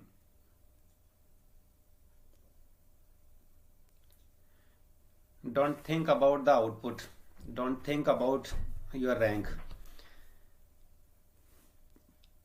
Just be calm and focus on the questions.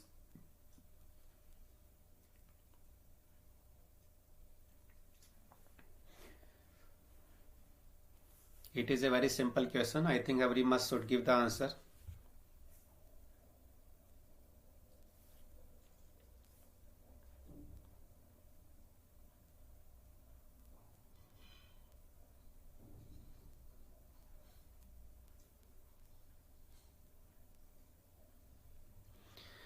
2 minutes remain. It hardly needs 2 minute time to solve this question.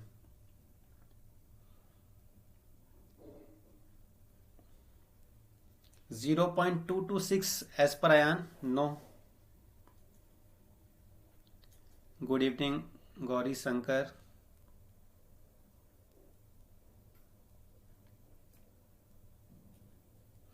Zero point 0.0466. No.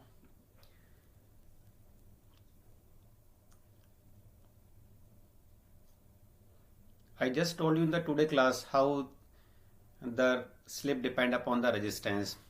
If you are changing the resistance, the slip is changed. If the slip is changed, then the speed will be changed.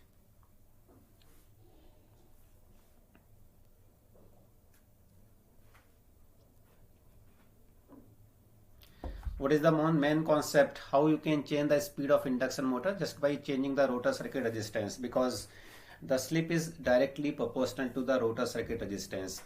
If you change the rotor circuit resistance, the slip change. If the slip change, then the speed of induction motor change. As per Ashok, it is 0.133. No.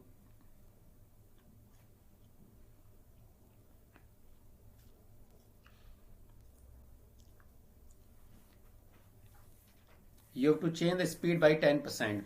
So first find out initially at which speed it was running, because the slip is given. Synchronous speed you know.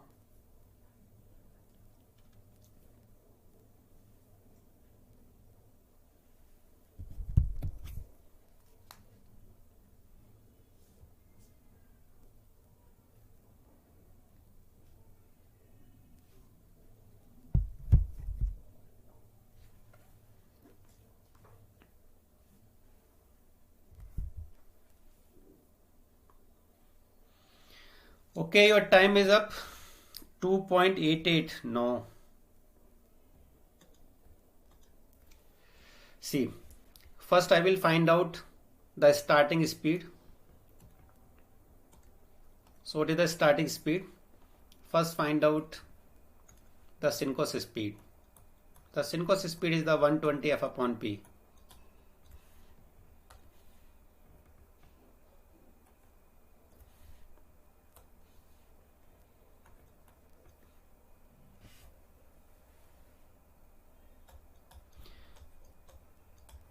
F is given. F is 50. Pole is 6. Synchronous speed is the 1000 RPM. Initially the motor was running at the speed with the slip of 30%, that is 0.3. Initially slip is 30%. 30% means in the PU it is 0.3 PU. So what was the speed? Initially speed will be NS 1 minus S. It is 1000 RPM. 1 minus 0.3. If you calculate, you will get the 970 RPM. So initially the induction motor was running at the speed of 970 RPM. Now we have to reduce speed by 10%. So final speed, after adding resistance in rotor circuit, the speed is reduced by 10%. That is 970 minus 10% of 970. It is reduced by the 10%. So it is become 970. The 10% of 970 will be the 97. So it is 873. So final speed is the 873. Clear? So I just prove the rotor resistance or the slip is directly proportional to the rotor resistance. So in starting the slip was 0.3 and rotor resistance was 0.2.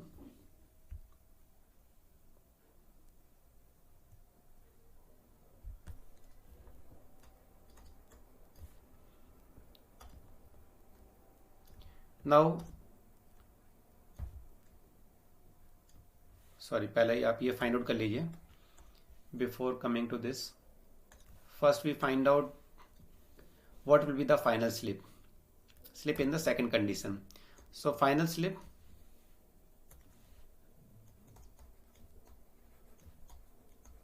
initially it was running at the 0.3 slip. Now what is the final slip? NS is 1000. The final speed is become 873 divided by 1000. How much you will get? It is 0.127. So basically the slip is changing from 0.3 to 0.127 by adding the rotor circuit resistance. Okay, so see, we know the slip is proportional to rotor resistance. Initially the slip was 0.3 and rotor resistance was 0.2. Now slip is changed to 0.127 and the rotor circuit resistance becomes 0.2 plus Rex, because we have added Rex resistance in the rotor circuit. So divide equation number 1 by equation number 2.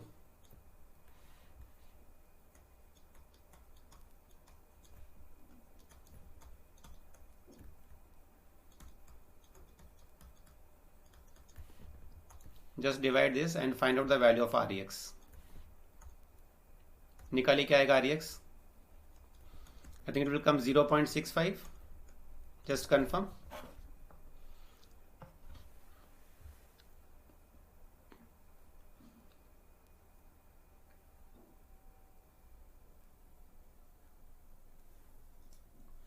हो okay, इसने 30% लिख दिया. No, it was the 3.0%. 30% slip के ऊपर कोई भी induction motor run नहीं करता है. मे बी इसकी वजह से आपका गलत आंसर आ रहा हो. Yes, tomorrow will discuss the DC machine. Sorry, it was the 3%, not the 30%. मैंने चेक किया था लेकिन लगता है कुछ गड़बड़ हो गया. 3.0%. Good evening Ananya.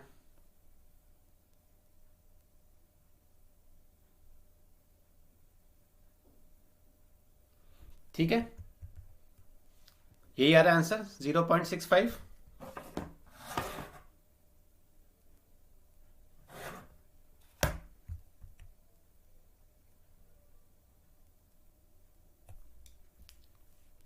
.03, sorry,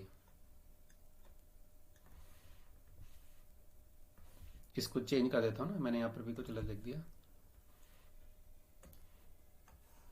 it is 3%, sir.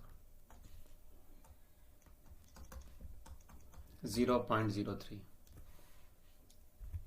Here also it is a 0.03.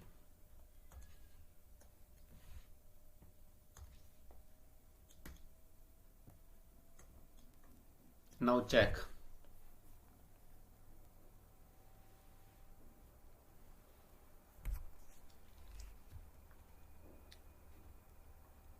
Easy question था ये. Maybe due to the wrong data.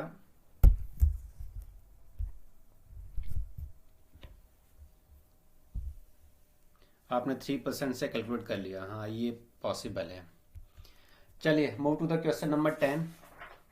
A 4-pole induction motor and the 6-pole induction motor are connected in a cumulative cascade. The frequency of secondary circuit is 6-pole motor is observed to be 1 Hz. Slip of each machine is, you have to find out the slip of each machine.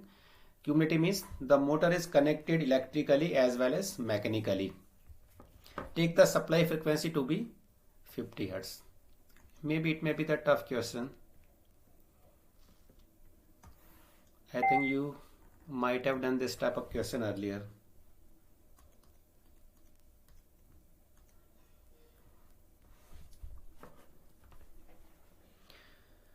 Two induction motors, they are connected in cumulative cascade.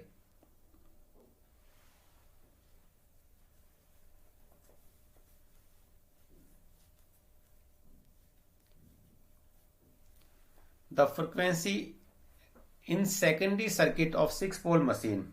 6-pole machine means the second machine. The frequency at the rotor circuit of second machine is 1 Hz. Then you have to find out the slip of each machine. You have to find out the slip at which each motor is running.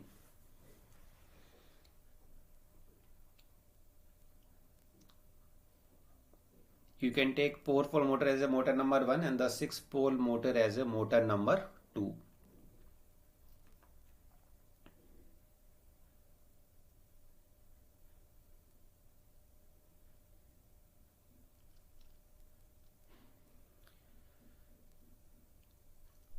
It may be a tough question for you because it is a very new concept of cumulative cascading and the differentially cascading.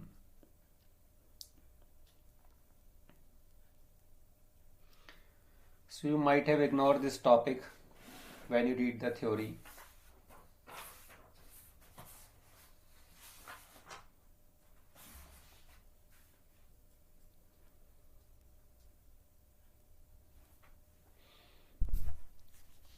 At present, we are discussing the question on the 3-phase transformer. Similarly, we also discussed some question on the single-phase transformer.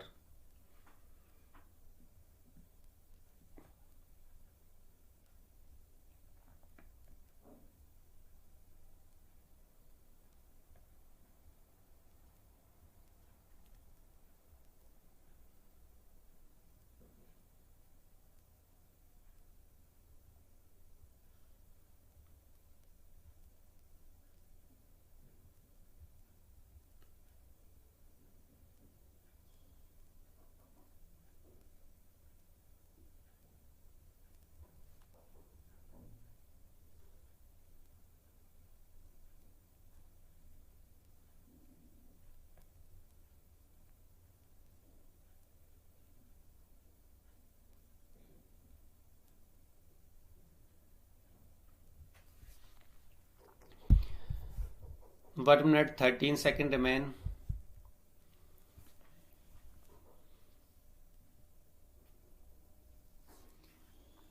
Do you know what is the meaning of cumulative cascading and the differentially cascading? That means stator of secondary motor is supplied from the rotor of primary motor. We use the slip ring induction motor, and from the rotor of primary induction motor we give supply to the stator of secondary induction motor.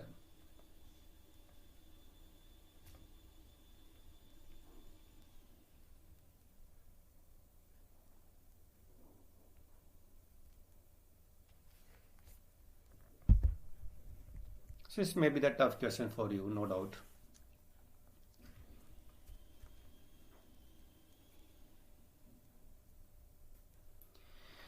Okay, last 10 seconds remain.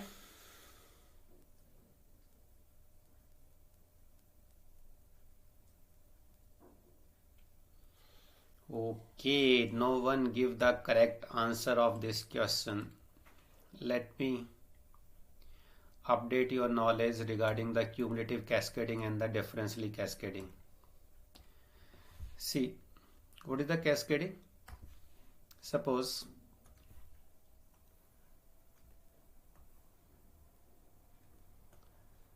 this is one induction motor and this is the second induction motor. Both induction motor is mechanically coupled. Mechanically coupled means they are on the same shaft. They are on the same shaft. That means the overall speed of both motor would be same.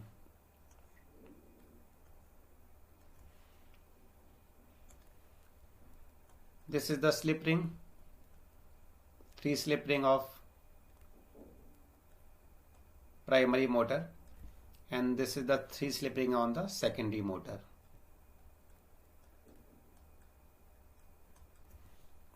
Clear? One motor is a 4-pole motor and second is the 6-pole motor. It is a 4-pole motor.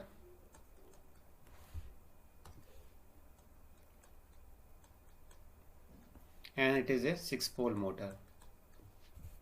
Cumulative cascade is connected with the 50 Hz supply. That means the primary motor is connected with the supply and you are giving the 60 Hz frequency to the primary motor. Sorry, 50 Hz. We are giving the 50 Hz power, and the stator winding of secondary motor is given supply through the rotor of primary one, because the EMF is induced in the rotor winding. EMF is the source of electrical power, and from this we are giving power to the secondary motor. Is it clear? This is my primary motor and this is the secondary motor. So in primary motor I am giving power with the 50 Hz frequency, and at the secondary rotor of the secondary frequency in the secondary EMF, that means the induced EMF in the rotor circuit of the 6-pole induction motor is the 1 Hz. This is the 1 Hz. Clear? Now you have to find out at which slip primary motor is working and at the which slip the secondary motor is working. Clear है? तो बताइए cumulative cascade की synchronous speed क्या होती है? What you said, the B is the right options. Yes, B is the correct options. Yes. बताइए, what is the synchronous speed of the cumulative cascade?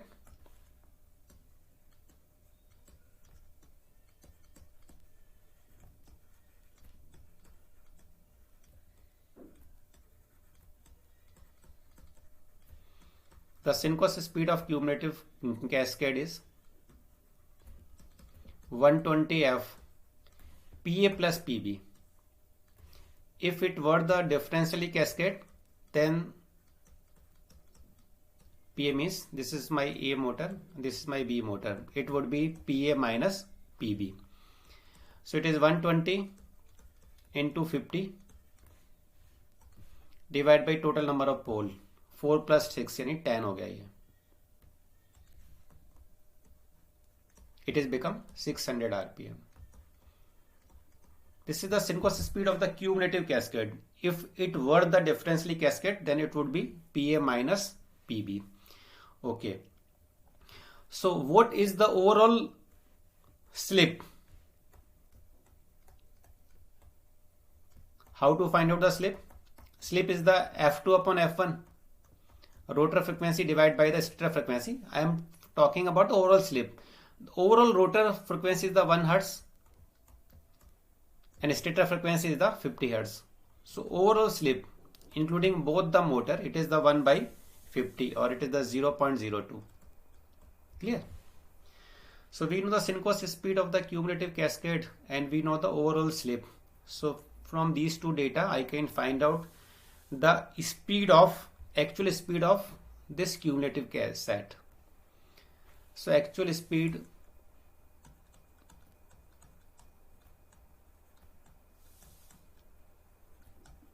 this cumulative set is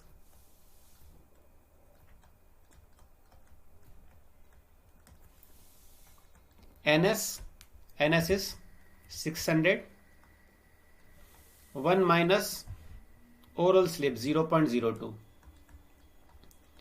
If you calculate this equation, you will get 588. So overall set is running at the speed of 588 RPM. Overall set means because both motor is mechanically coupled, they are on the same shaft. So speed of both motor would be same. Clear? So it is a 588 RPM. If I know the RPM speed, what is the suppose what is the synchronous speed of the A motor? Synchronous speed of A motor. Synchronous speed means the speed of rotating magnetic field of A motor. It is 120. Supply given to A motor is the 50 Hz. Its pole is 4 pole. It has the 4 pole. So it is 1500 RPM. So we know the speed of rotating magnetic field and we know the speed of rotor. So you can find out the slip of a motor A.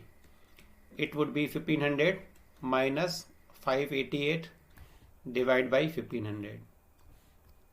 Just use the formula to calculate slip. It would come 0.608. That means 60.8% slip. It is running at a very high slip, 60.8% slip. Clear hai?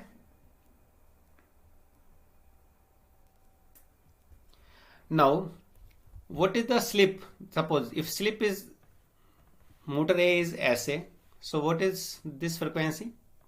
This frequency will be S multiplied by F. SA multiplied by F is the 50 Hz. The rotor frequency of this motor will be the S multiplied by F. SA we just find out, F is the 50 Hz. So this frequency we are giving to the stator winding of rotor. So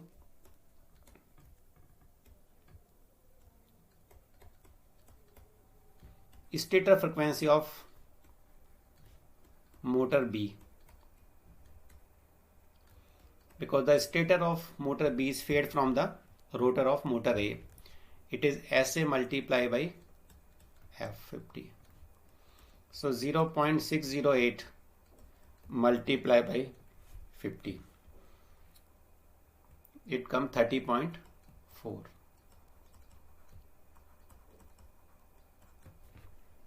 So stator of second motor is fed from the 30.4 Hz supply. If you know the 30.4 Hz, then we can find out the synchronous speed, the speed of rotating magnetic field of the motor B. So synchronous speed of motor B,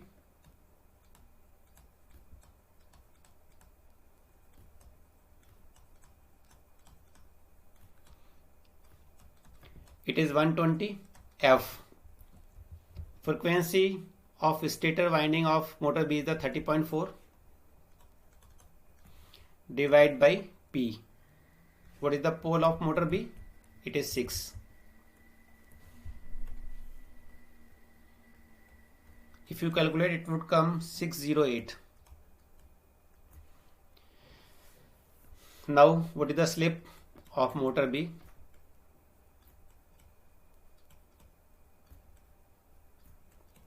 NS minus NR.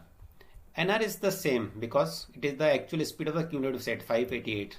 Both motor are on the same shaft, so their actual speed will be the same.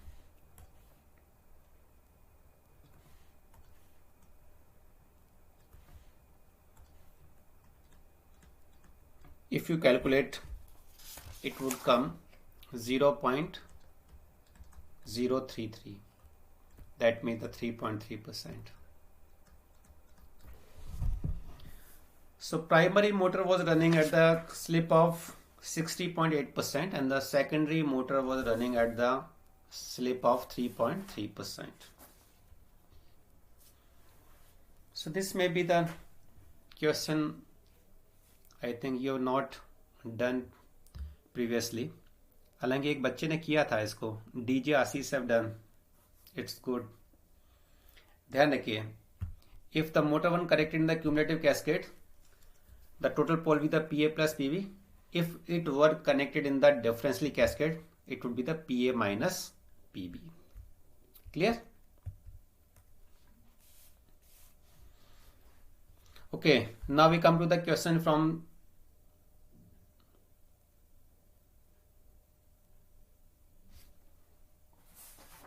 ये कौन सा question आ गया?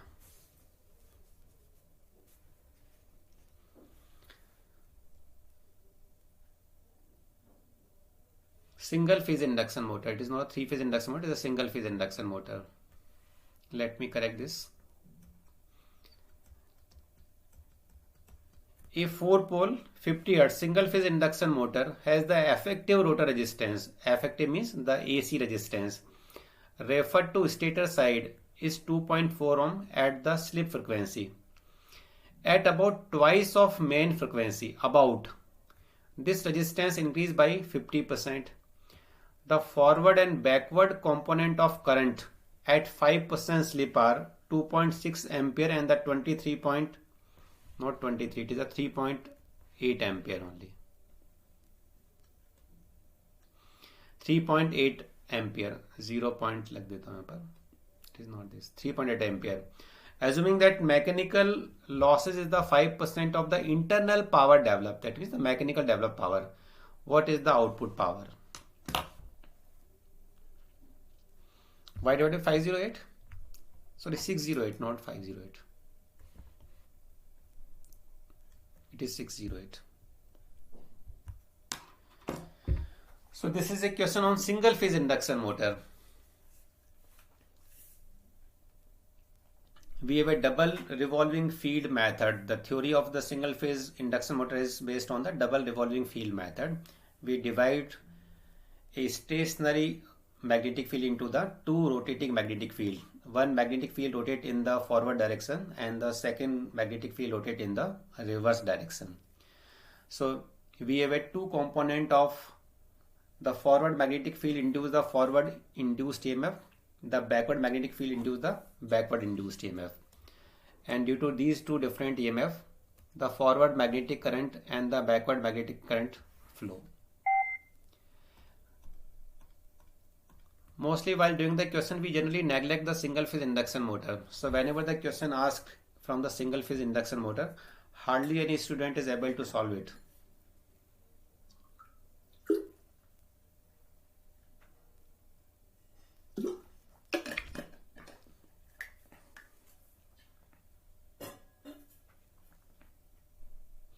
Sometimes ago they asked a question from single phase induction motor in the GATE exam. It was based on the equivalent circuit of single phase induction motor, and very few students try to solve that question.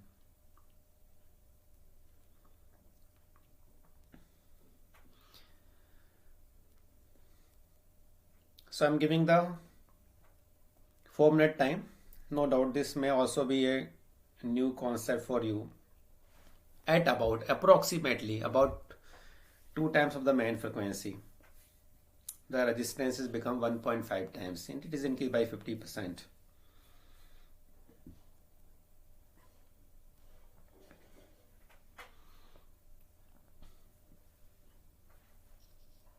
Internal power developed means the mechanical developed power. It is a PM, the mechanical developed power.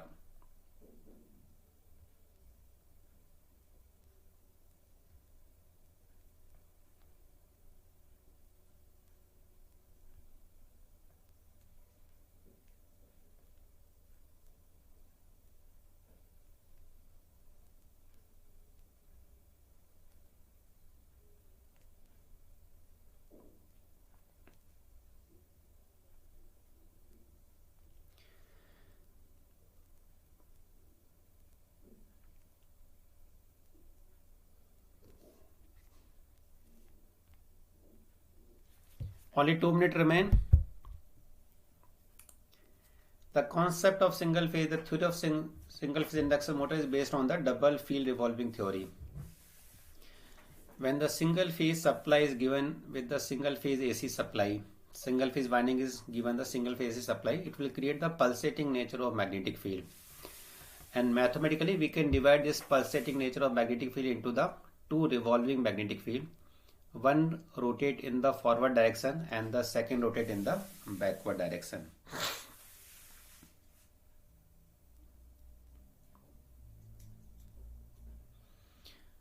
Always try to do some question on the single phase induction motor, because I always observe most of the student neglect the single phase induction motor.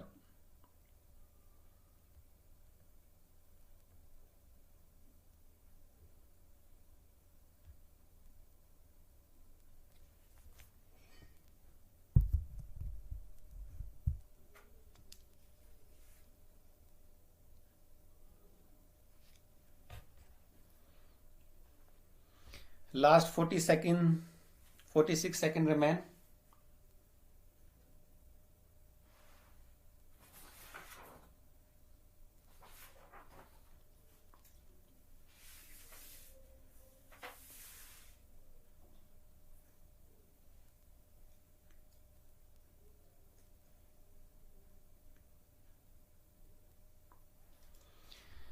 20 seconds remain.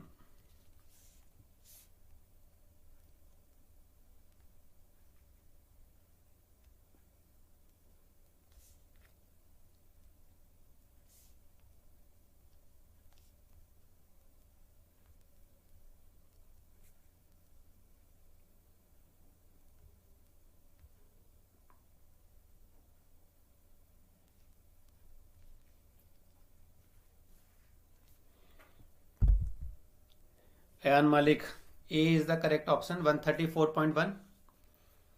Okay, very good. Okay, let me do this question. See, I told you in single phase induction motor we have a single phase winding, and the single phase winding is given with the single phase supply. This is my single phase winding, and we give it to the single phase supply. So when single phase winding is given to the single phase supply, it creates the pulsating nature of magnetic field. Pulsating nature of magnetic field. The magnetic field is not rotating, but its magnitude is changing with respect to time. But mathematically, a pulsating nature of magnetic field is equivalent to a two rotating magnetic field mathematically. So we divide into the two rotating magnetic field. One magnetic field is rotating at synchronous speed in forward direction, and second rotating magnetic field will rotate at the same speed in the reverse direction.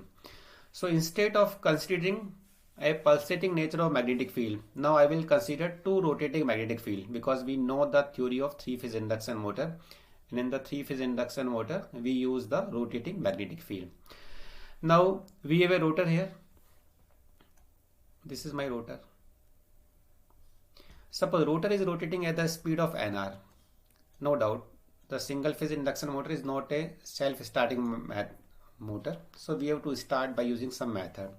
So by using some method we started this induction motor, and it is rotating at the nr speed. So slip with respect to forward magnetic field कितना होता है? Slip with respect to forward magnetic field.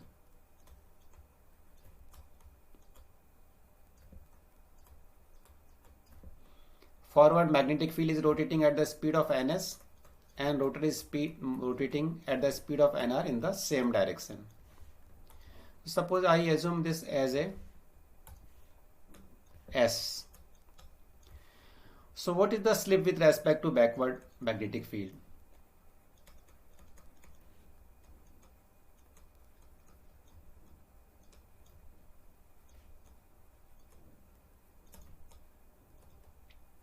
Now the backward magnetic field is rotating in reverse direction ns. So relative velocity between the rotor and the magnetic field is become ns plus nr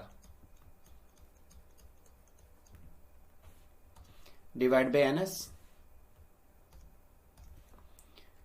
If I calculate by using this, it comes 2 minus s. So we all know with respect to forward magnetic field the slip is s, then with respect to backward magnetic field the slip would be 2 minus s. So now you can imagine it like a 2-3 phase induction motor. Due to forward magnetic field, its torque is developed in the forward direction, and due to backward magnetic field the torque would be developed in the backward direction. So we have a two torque. One is developing in the forward direction and second is developing in the backward direction. Due to this, see, now what is the PGF? Air gap power. What is the torque? Torque is the air gap power divided by the omega s. So air gap power due to the forward magnetic field. What is the air gap power? It is the I2 square R2 by S. This was the air gap power. So with respect to forward field, the slip is S and the current is the I2F. Due to the forward magnetic field, it is given. The current due to forward magnetic field and the backward magnetic field is the 2.6 and the 3.8. These is given. So it is the 2.6.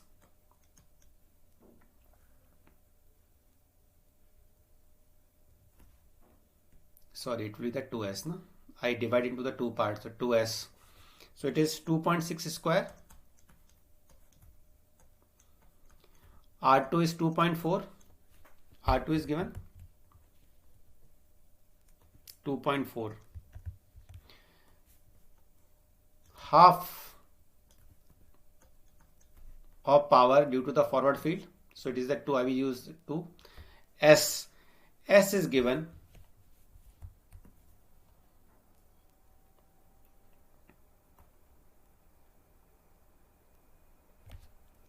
S we have to find out. No, it is given. It is 5% slip. It is the 5% slip. So 0.05.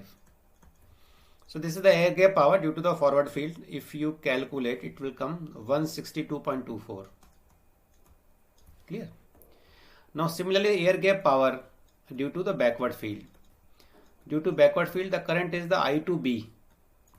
R2. No doubt, half power is developing due to the forward field and half power is developing due to the backward field. So I will use that 2 here, half. And slip with respect to backward field is the 2 minus S. Instead of using S, I will use 2 minus S here. Why I am using 2?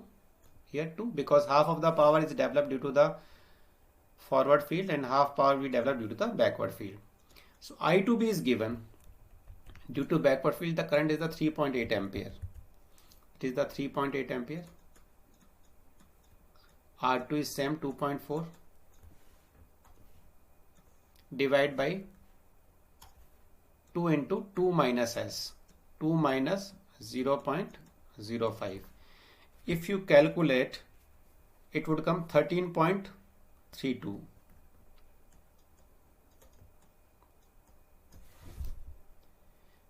Clear? So what is the net air gap power?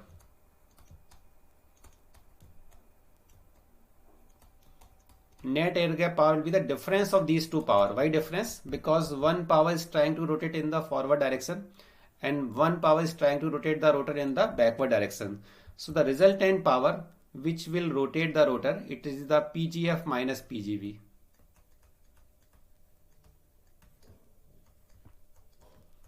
(162.24) minus 13.32.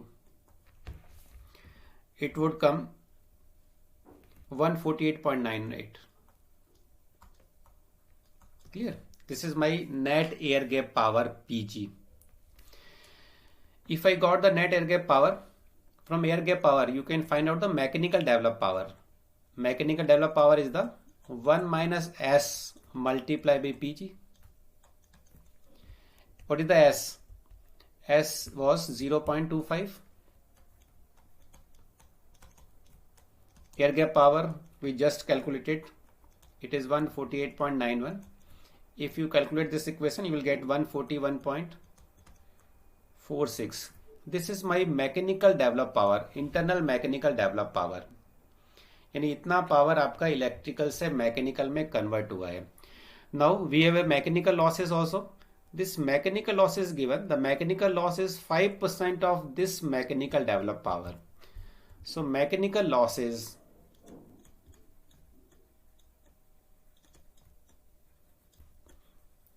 it is the 5% of this mechanical developed power.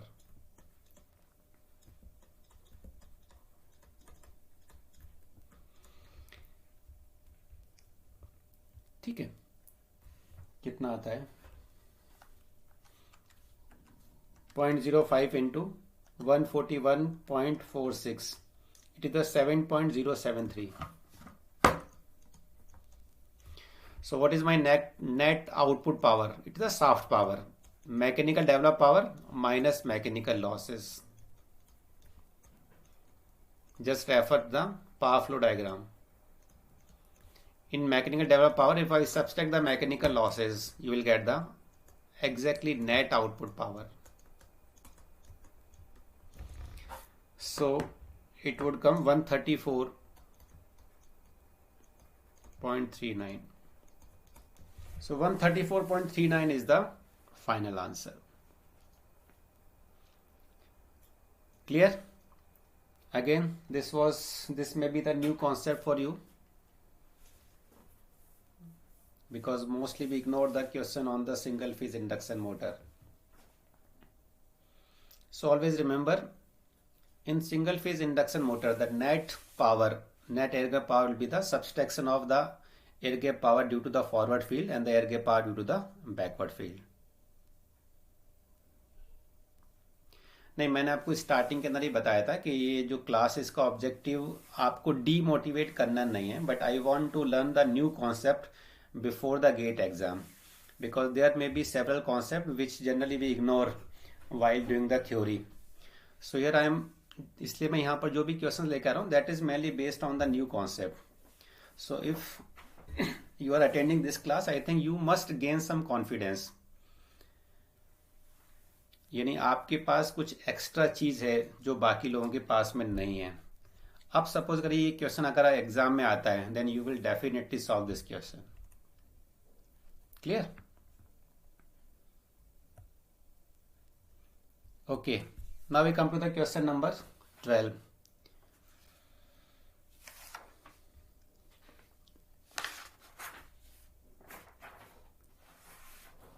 Again, it is based on the single phase induction motor. A 4-pole 50 Hz induction motor, the standstill rotor resistance is the 5 ohm referred to the stator side. The full load slip is the 5%. The backward and forward component of the current referred to stator is the 2.5 and 4.5. What will be the full load torque?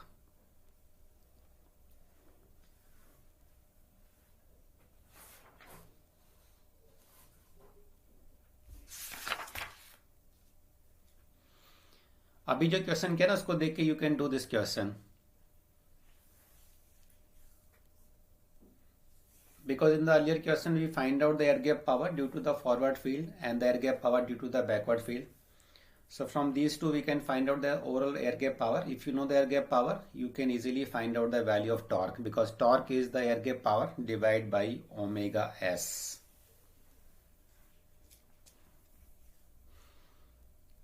This was 1.86 na? 0.86, 1.86.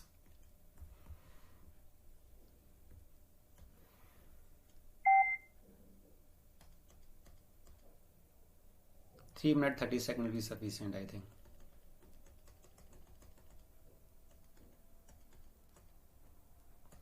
And your time start now. Again the question from single phase induction motor.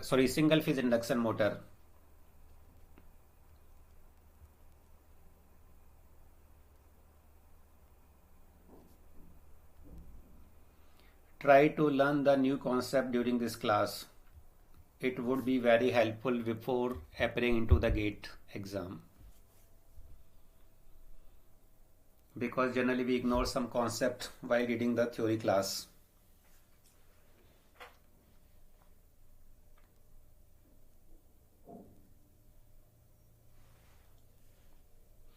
Stand still. Here again the full load slip is given. The backward and forward component of current is given, I2F and I2B is given, and you have to find out the full load torque. So first find out the air gap power. Triple E D is the correct options. First find out the net air gap power and divide net air gap power by omega s. You will get the overall torque.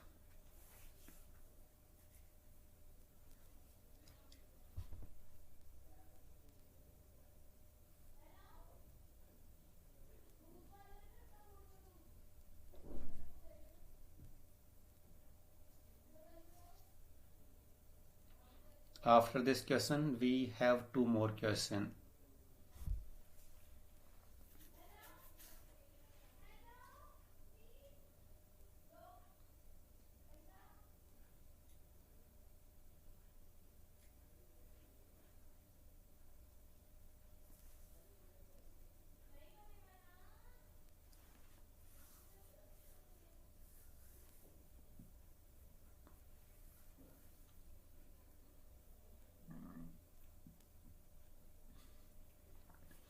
1 minute 30 second remain.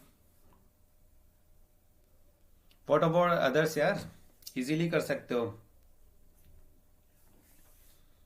In last question I show you how to find out the PGF and PGB.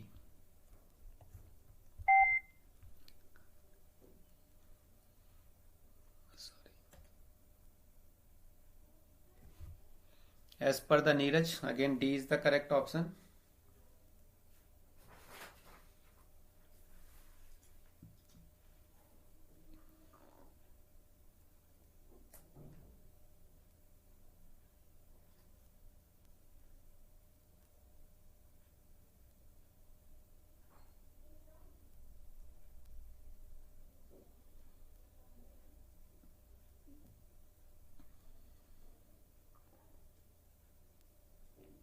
Last 20 second remain.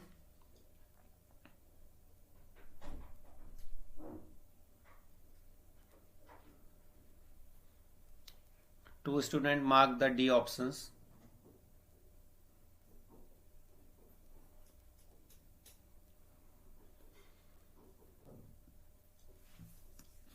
And your time is up.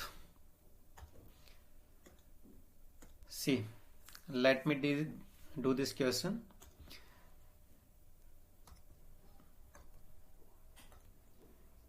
Earlier I told you the air gap power due to the forward magnetic field. It is I2F square R2 by S.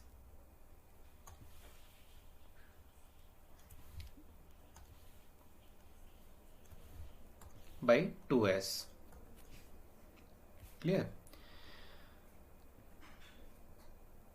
So it is 2.5.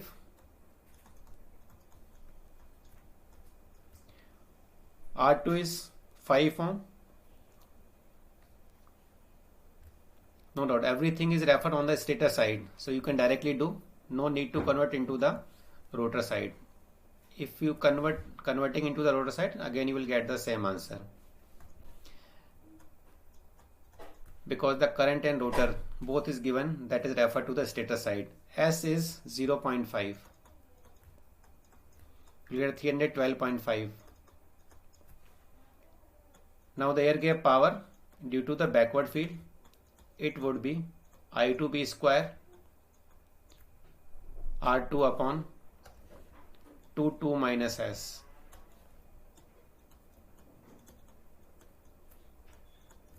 I2B is 4 square, R2 is 5, divide by 2 multiply by 2 minus 0.5. It will come 20.51. So no need to change this quantity into the rotor side, because every quantity is given to the primary side. So the power would be the same whether you are calculating it on the primary side or you are calculating it on the secondary side. It would always remain same. So directly find out the PGF and PGB without converting into the rotor side. Always remember. So net air gap power would be the PGF minus PGB.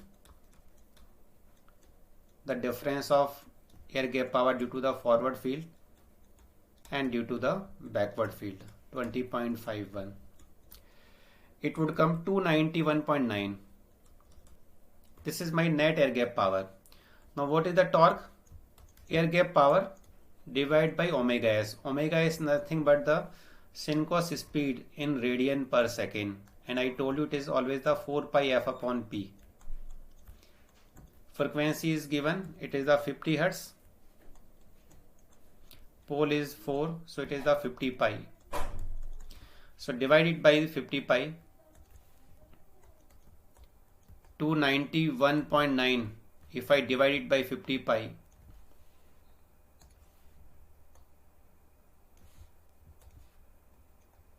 what would you got? You will get 1.86 Newton meter. So 1.86 Newton meter is the correct answer. 291.9 divided by 50 into pi. Yes, it is the 1.86 Newton meter. So 1.86 was the C. C was the right options. कहाँ गलती कर रहे थे आप यहाँ पर? Where you was committing mistake? Because it is a very simple. Just find out the air gap power due to forward field, air gap power due to the backward field, then find out the net air gap power, and from the net air gap power you can find out the value of torque. Clear? Okay, now we move to the second last question.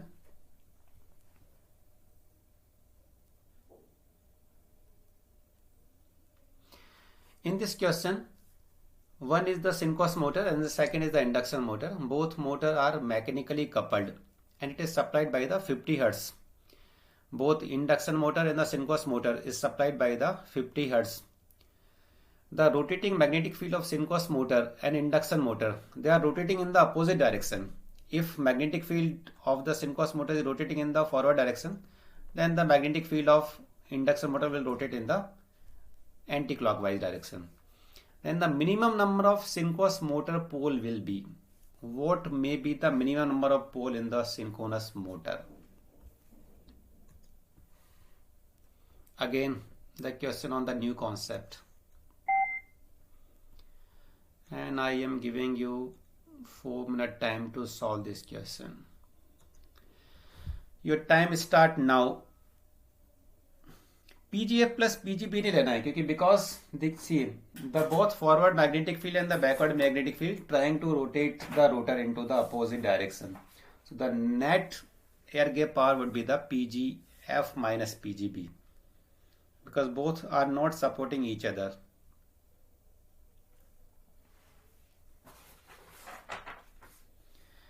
Induction motor and the synchronous motor, they are supplied with the same frequency 50 Hz, but their magnetic field is rotating in opposite direction.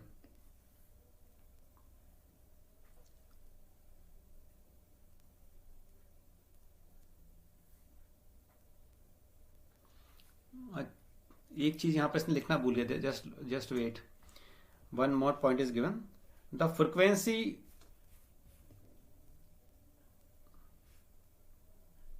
of rotor of induction motor. One more thing. The frequency of rotor of induction motor is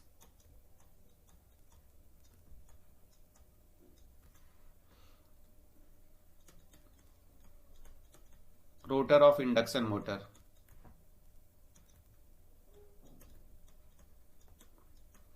is 60 Hz. This is given. The frequency at the rotor circuit of induction motor is the 60 Hz. Then what is the minimum number of pole of synchronous motor?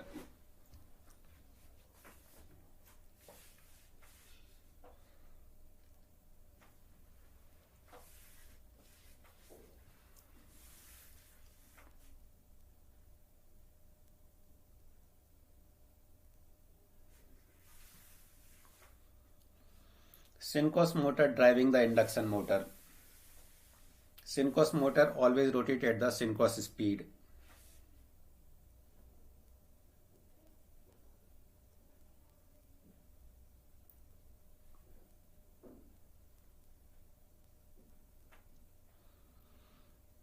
Find out the minimum number of pole that synchronous motor may have.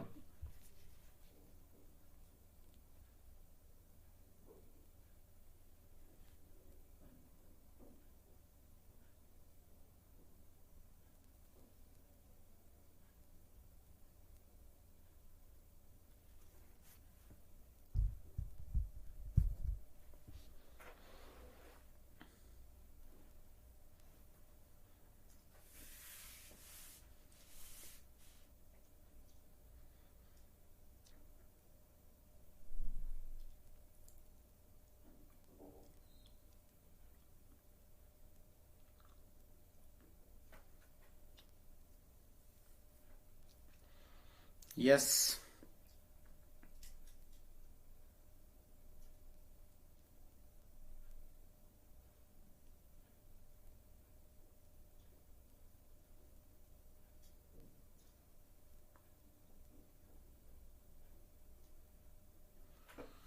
The minimum number of pole that the synchronous motor may have.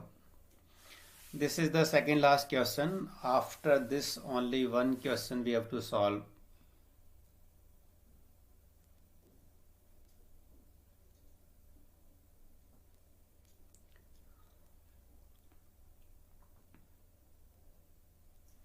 It's a very good question.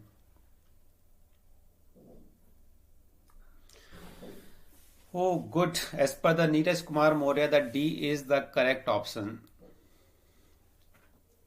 And my dear Neeraj, you are right. The D is really a correct answer. See, the synchronous motor rotating only at the synchronous speed, you know. The synchronous motor can rotate only at the synchronous speed. So what is the speed of synchronous motor? It is the synchronous speed 120 F upon P. Hi Avinash. So we are giving 50 Hz supply to the synchronous motor. So speed of synchronous motor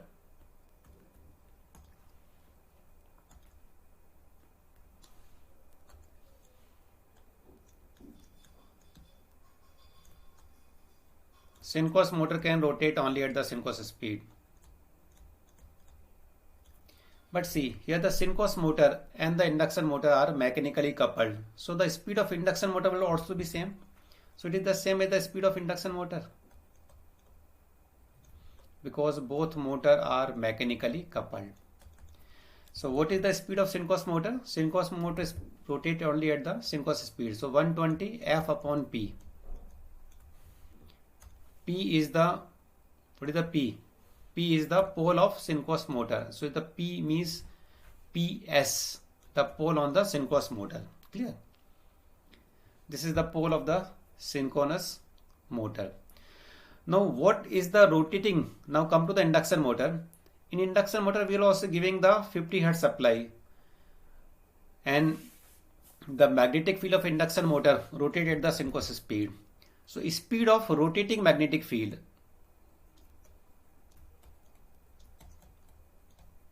of induction motor, at what speed the rotating magnetic field of induction motor is rotating? It rotates at the speed of 120 F upon P, but here P will be the PI.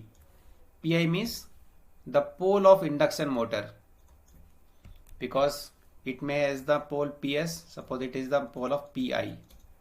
Clear here? PI and PF. So suppose, now come to the induction motor. Suppose this is my induction motor. Induction motor magnetic field is rotating in the clockwise direction. And synchronous motor magnetic field is rotating in the opposite direction. And we know the direction in which the magnetic field is rotating in the synchronous motor, the rotor is also rotating in the same direction. So the rotor, this is the direction of rotor in case of induction motor, and this is the direction of magnetic field. So both are rotating in the opposite direction. Clear? So if both is rotating up in the opposite direction, then what will be the rotor induced EMF?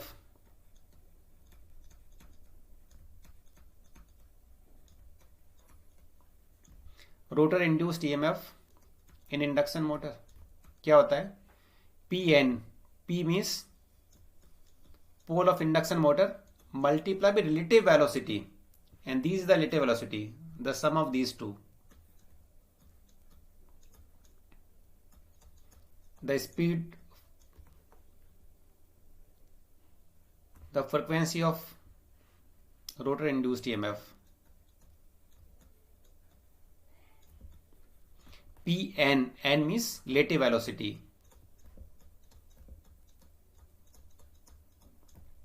Clear? Divide by Pn divided by 120 degree. Sorry, 120. This is the frequency of induced EMF. And this is given. The frequency of rotor induced EMF is the 60 Hz. It is given. It is the 60. See, if you calculate, if 120 into 50 is a common term, so we can take 6000 as a common. It has become Pi upon Ps. Pi upon Pi, that is the 1, divide by 120. from this, just for find out the value of PI upon PS. If you find out the value of PI upon PS, it would come 1 by 5. That is the minimum ratio. That means the pole of induction motor may be 1 and the pole of synchronous motor may be 5. But we all know the pole is always a even number. So one pole cannot be happen. So it will be either 2 by 10. So this is the minimum number of pole that induction motor may have. It is the 2 pole. And the minimum number of pole that the synchronous motor may have will be the 10 pole. Clear? Because the pole is always a even number. Pole never be the odd number. So the minimum ratio is not 1 by 5. It would be the 2 by 10. It's a very good concept. Always remember the direction in which the magnetic field is rotating in synchronous motor. The rotor of synchronous motor is also rotated in the same direction. Since synchronous motor and induction motor are mechanically coupled, so the rotor of induction motor is also rotating in the opposite direction to its rotating magnetic field. Clear? Okay, so now we move to the last question. This is the last question of today's class, again from the single phase induction motor. The 110 volt 150 watt 50 Hz 6 pole single phase induction motor has the following data. The no load test have 100 volt 63 watt 2.7 ampere and the block rotor test have 55 volt 212 watt and 5.8 ampere. If stator winding resistance is 2.5, what is the rotational losses? Here rotational loss means, what is the rotational loss? It is the sum of mechanical losses plus no load core losses.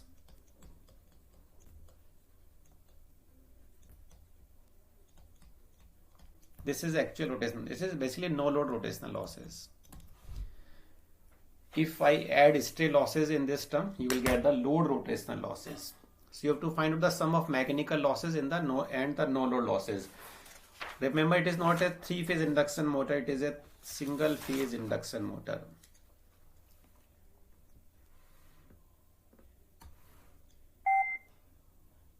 I am giving you 4-minute time.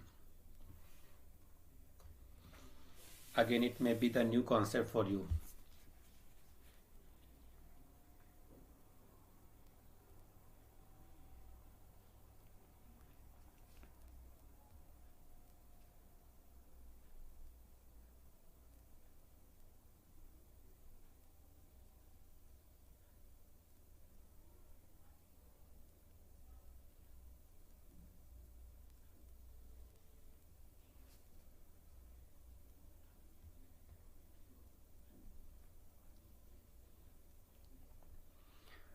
Last question of today class from the single phase induction motor.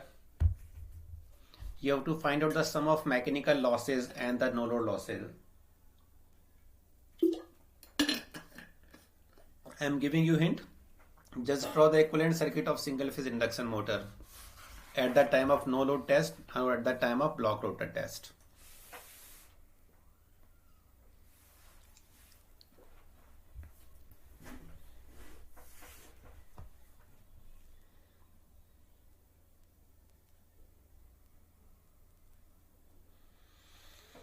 Last question of today class.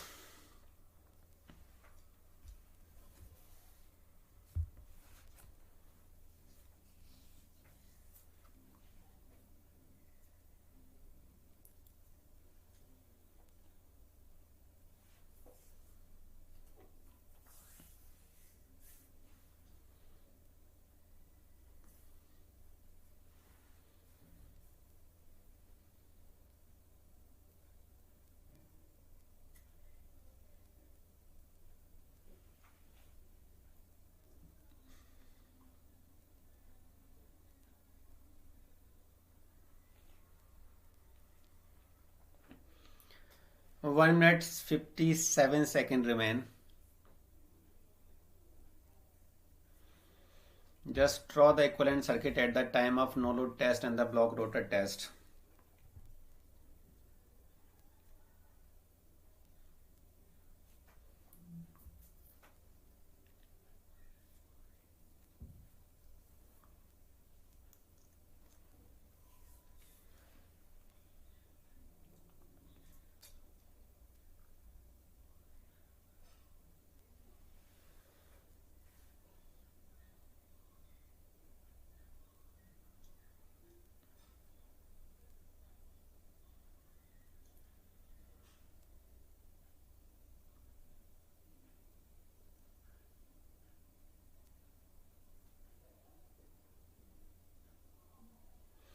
Yes, 1 minute left.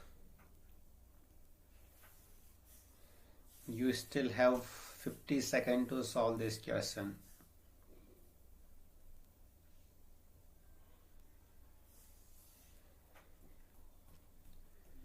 You know this idea, the no load rotational loss is the sum of the mechanical losses plus no load core losses. Similarly, the load rotational loss would be the mechanical losses plus no load core losses plus stray losses. So if stray losses is not given, we can neglect the stray losses because most of the time stray losses is almost negligible. So the no load rotational losses would be equal to the rotational losses or the load rotational losses.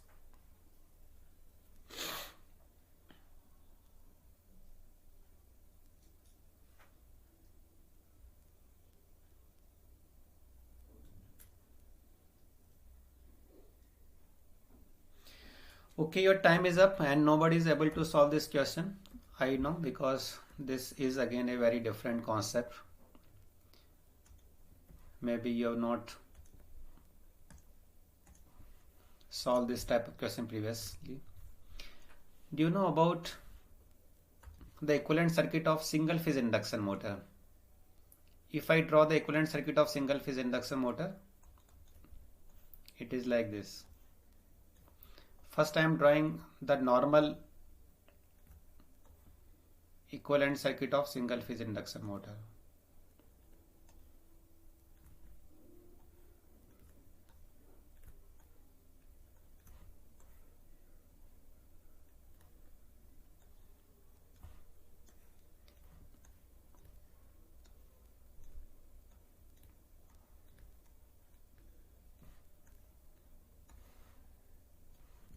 This is a normal, in normal condition, R1, X1, the rotor stator resistance, stator leakage reactance,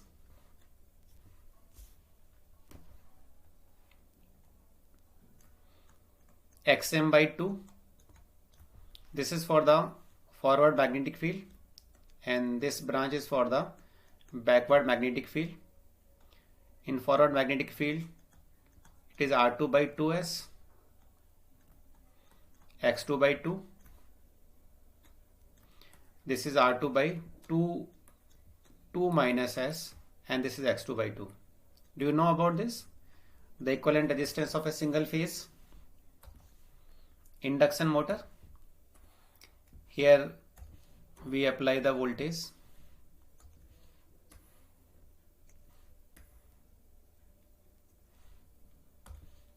And this is the current would flow.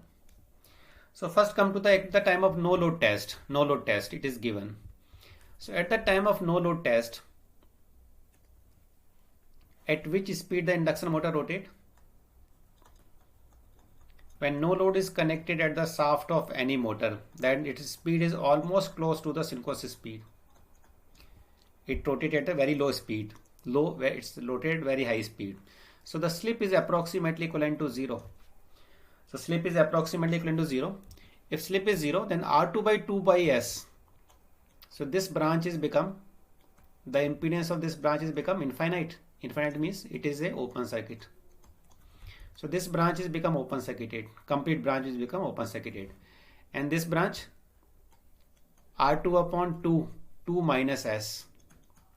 If I put S is equivalent to 0, it is become R2 by 4. So this will become infinite and this will become R2 by 2. So if I draw, suppose I am drawing the equivalent circuit at the time of no load test. This is Xm by 2.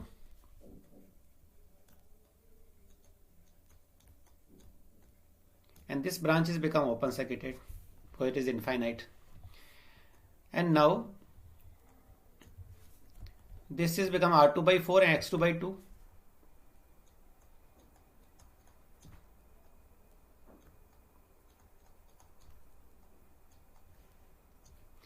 See, this is my Xm by 2 but as compared to XM, the value of R2 and X2 is very less. And again, if we are divided by the 4 and 2, so this is become very less. So total current will flow in this branch.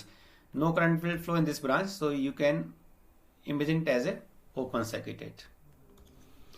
Now here the voltage is normal at the no load test. It is 110 volt.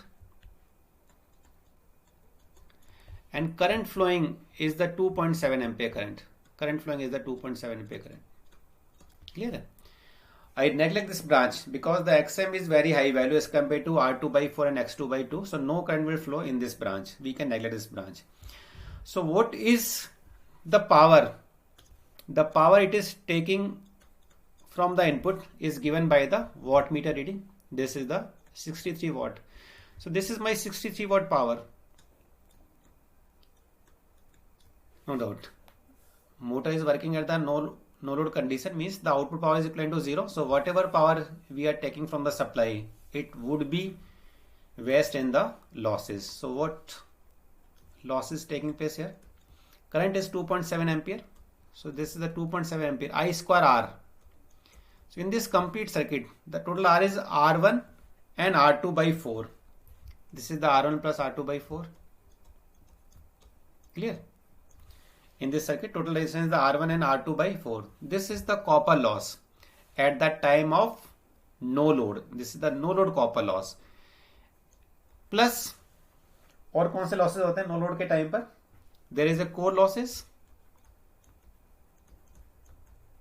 and there is a mechanical losses, because the mechanical losses depend upon the speed, and here the motor is rotating at about synchronous speed. So the mechanical losses will take place.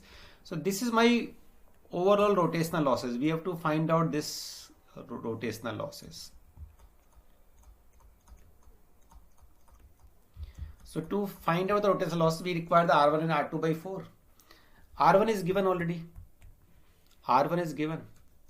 So just we have to find out the value of R2. If you find out the value of R2, you can find out the value of rotational losses. So R2 value can be find out by using the short circuit test data. So again I am drawing this equivalent circuit at the time of short circuit. So at the time of short circuit means the slip is 1, block rotor. At the time of block rotor, the slip would be 1 because the speed of rotor would be 0. So slip will be 1. If slip is 1, then R2 upon S, this branch will become R2 by 2.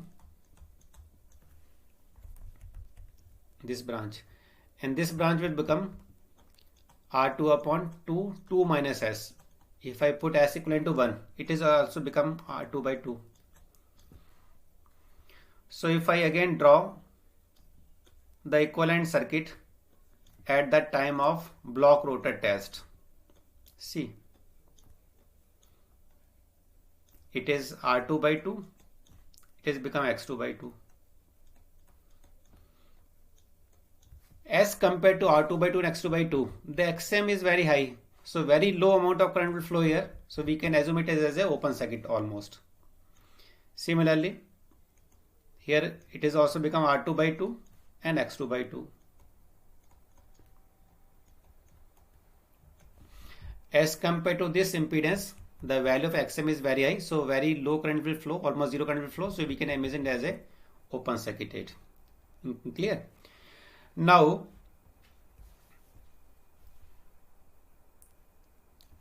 at the time of short circuit current block rotor test, the current flowing is 5.8 ampere and the power that we are drawing from the supply is equivalent to 212 watt. 212 watt. So whatever power we are using here, it is just wasting as a losses because no output power we are taking here. So here losses is only copper loss. Copper loss is the R1, R2 by 2 and R2 by 2. So it is R1 plus R2 by 2 plus R2 by 2. Because at the time of block rotor test, the voltage is very less. So we can neglect the core losses, and since rotor is not moving, so the mechanical loss is equivalent to 0. Clear? So this P is 212, 5.8 square. It has become R1 plus R2. So from this we can find out the value of R1 plus R2. It would be 212 divided by 5.8 square. Since R1 we already know, so we can find out the value of R2.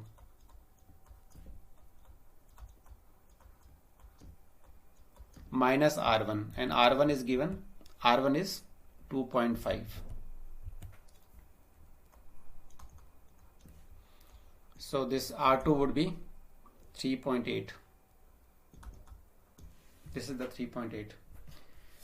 If now I know the value of R2, then we can find out the rotational losses.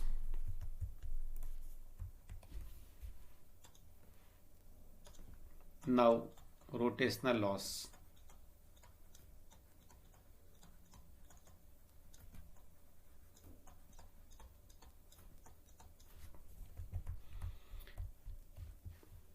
(63) minus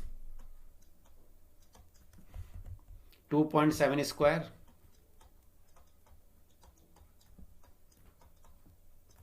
R1 plus R2 by 4. R1 is 2.5, R2 just we calculated 3.8 by 4. Just solve this equation, you will get the value of 37.8 watt. So 30.7.8 watt is the rotational losses.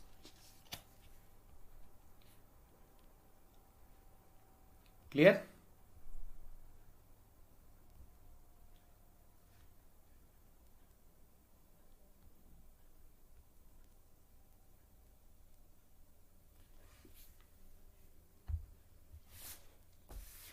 So this is all about the questions from the induction machine. I try to cover all the topic of 3-phase induction motor as well as the single phase induction motor, and I am just trying to cover the portion which is least explored. I think most of the students just left this some question on the single phase induction motor or the induction generator. So I try to cover all the concept including the induction generator, single phase induction motor. So I think after attending this class you have learned something new, and that would be very helpful in your GATE exam. So do not be demotivated if you fail to solve these questions, but basically you are learning something new, so you have an edge over the other student. So whenever you go to the GATE exam, you have an edge over the other student. Even if some question come from the single phase induction motor, now you are able to solve this in the exam, because this is not the exam. Our main focus is to give the exam. So it will boost your confidence because you know something more as compared to other student. Clear? So tomorrow we will discuss the DC machine.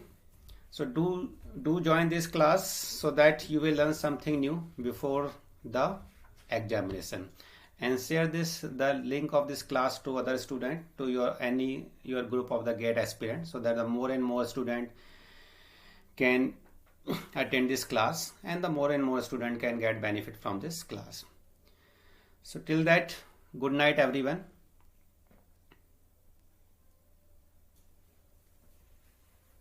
Thank you and good night.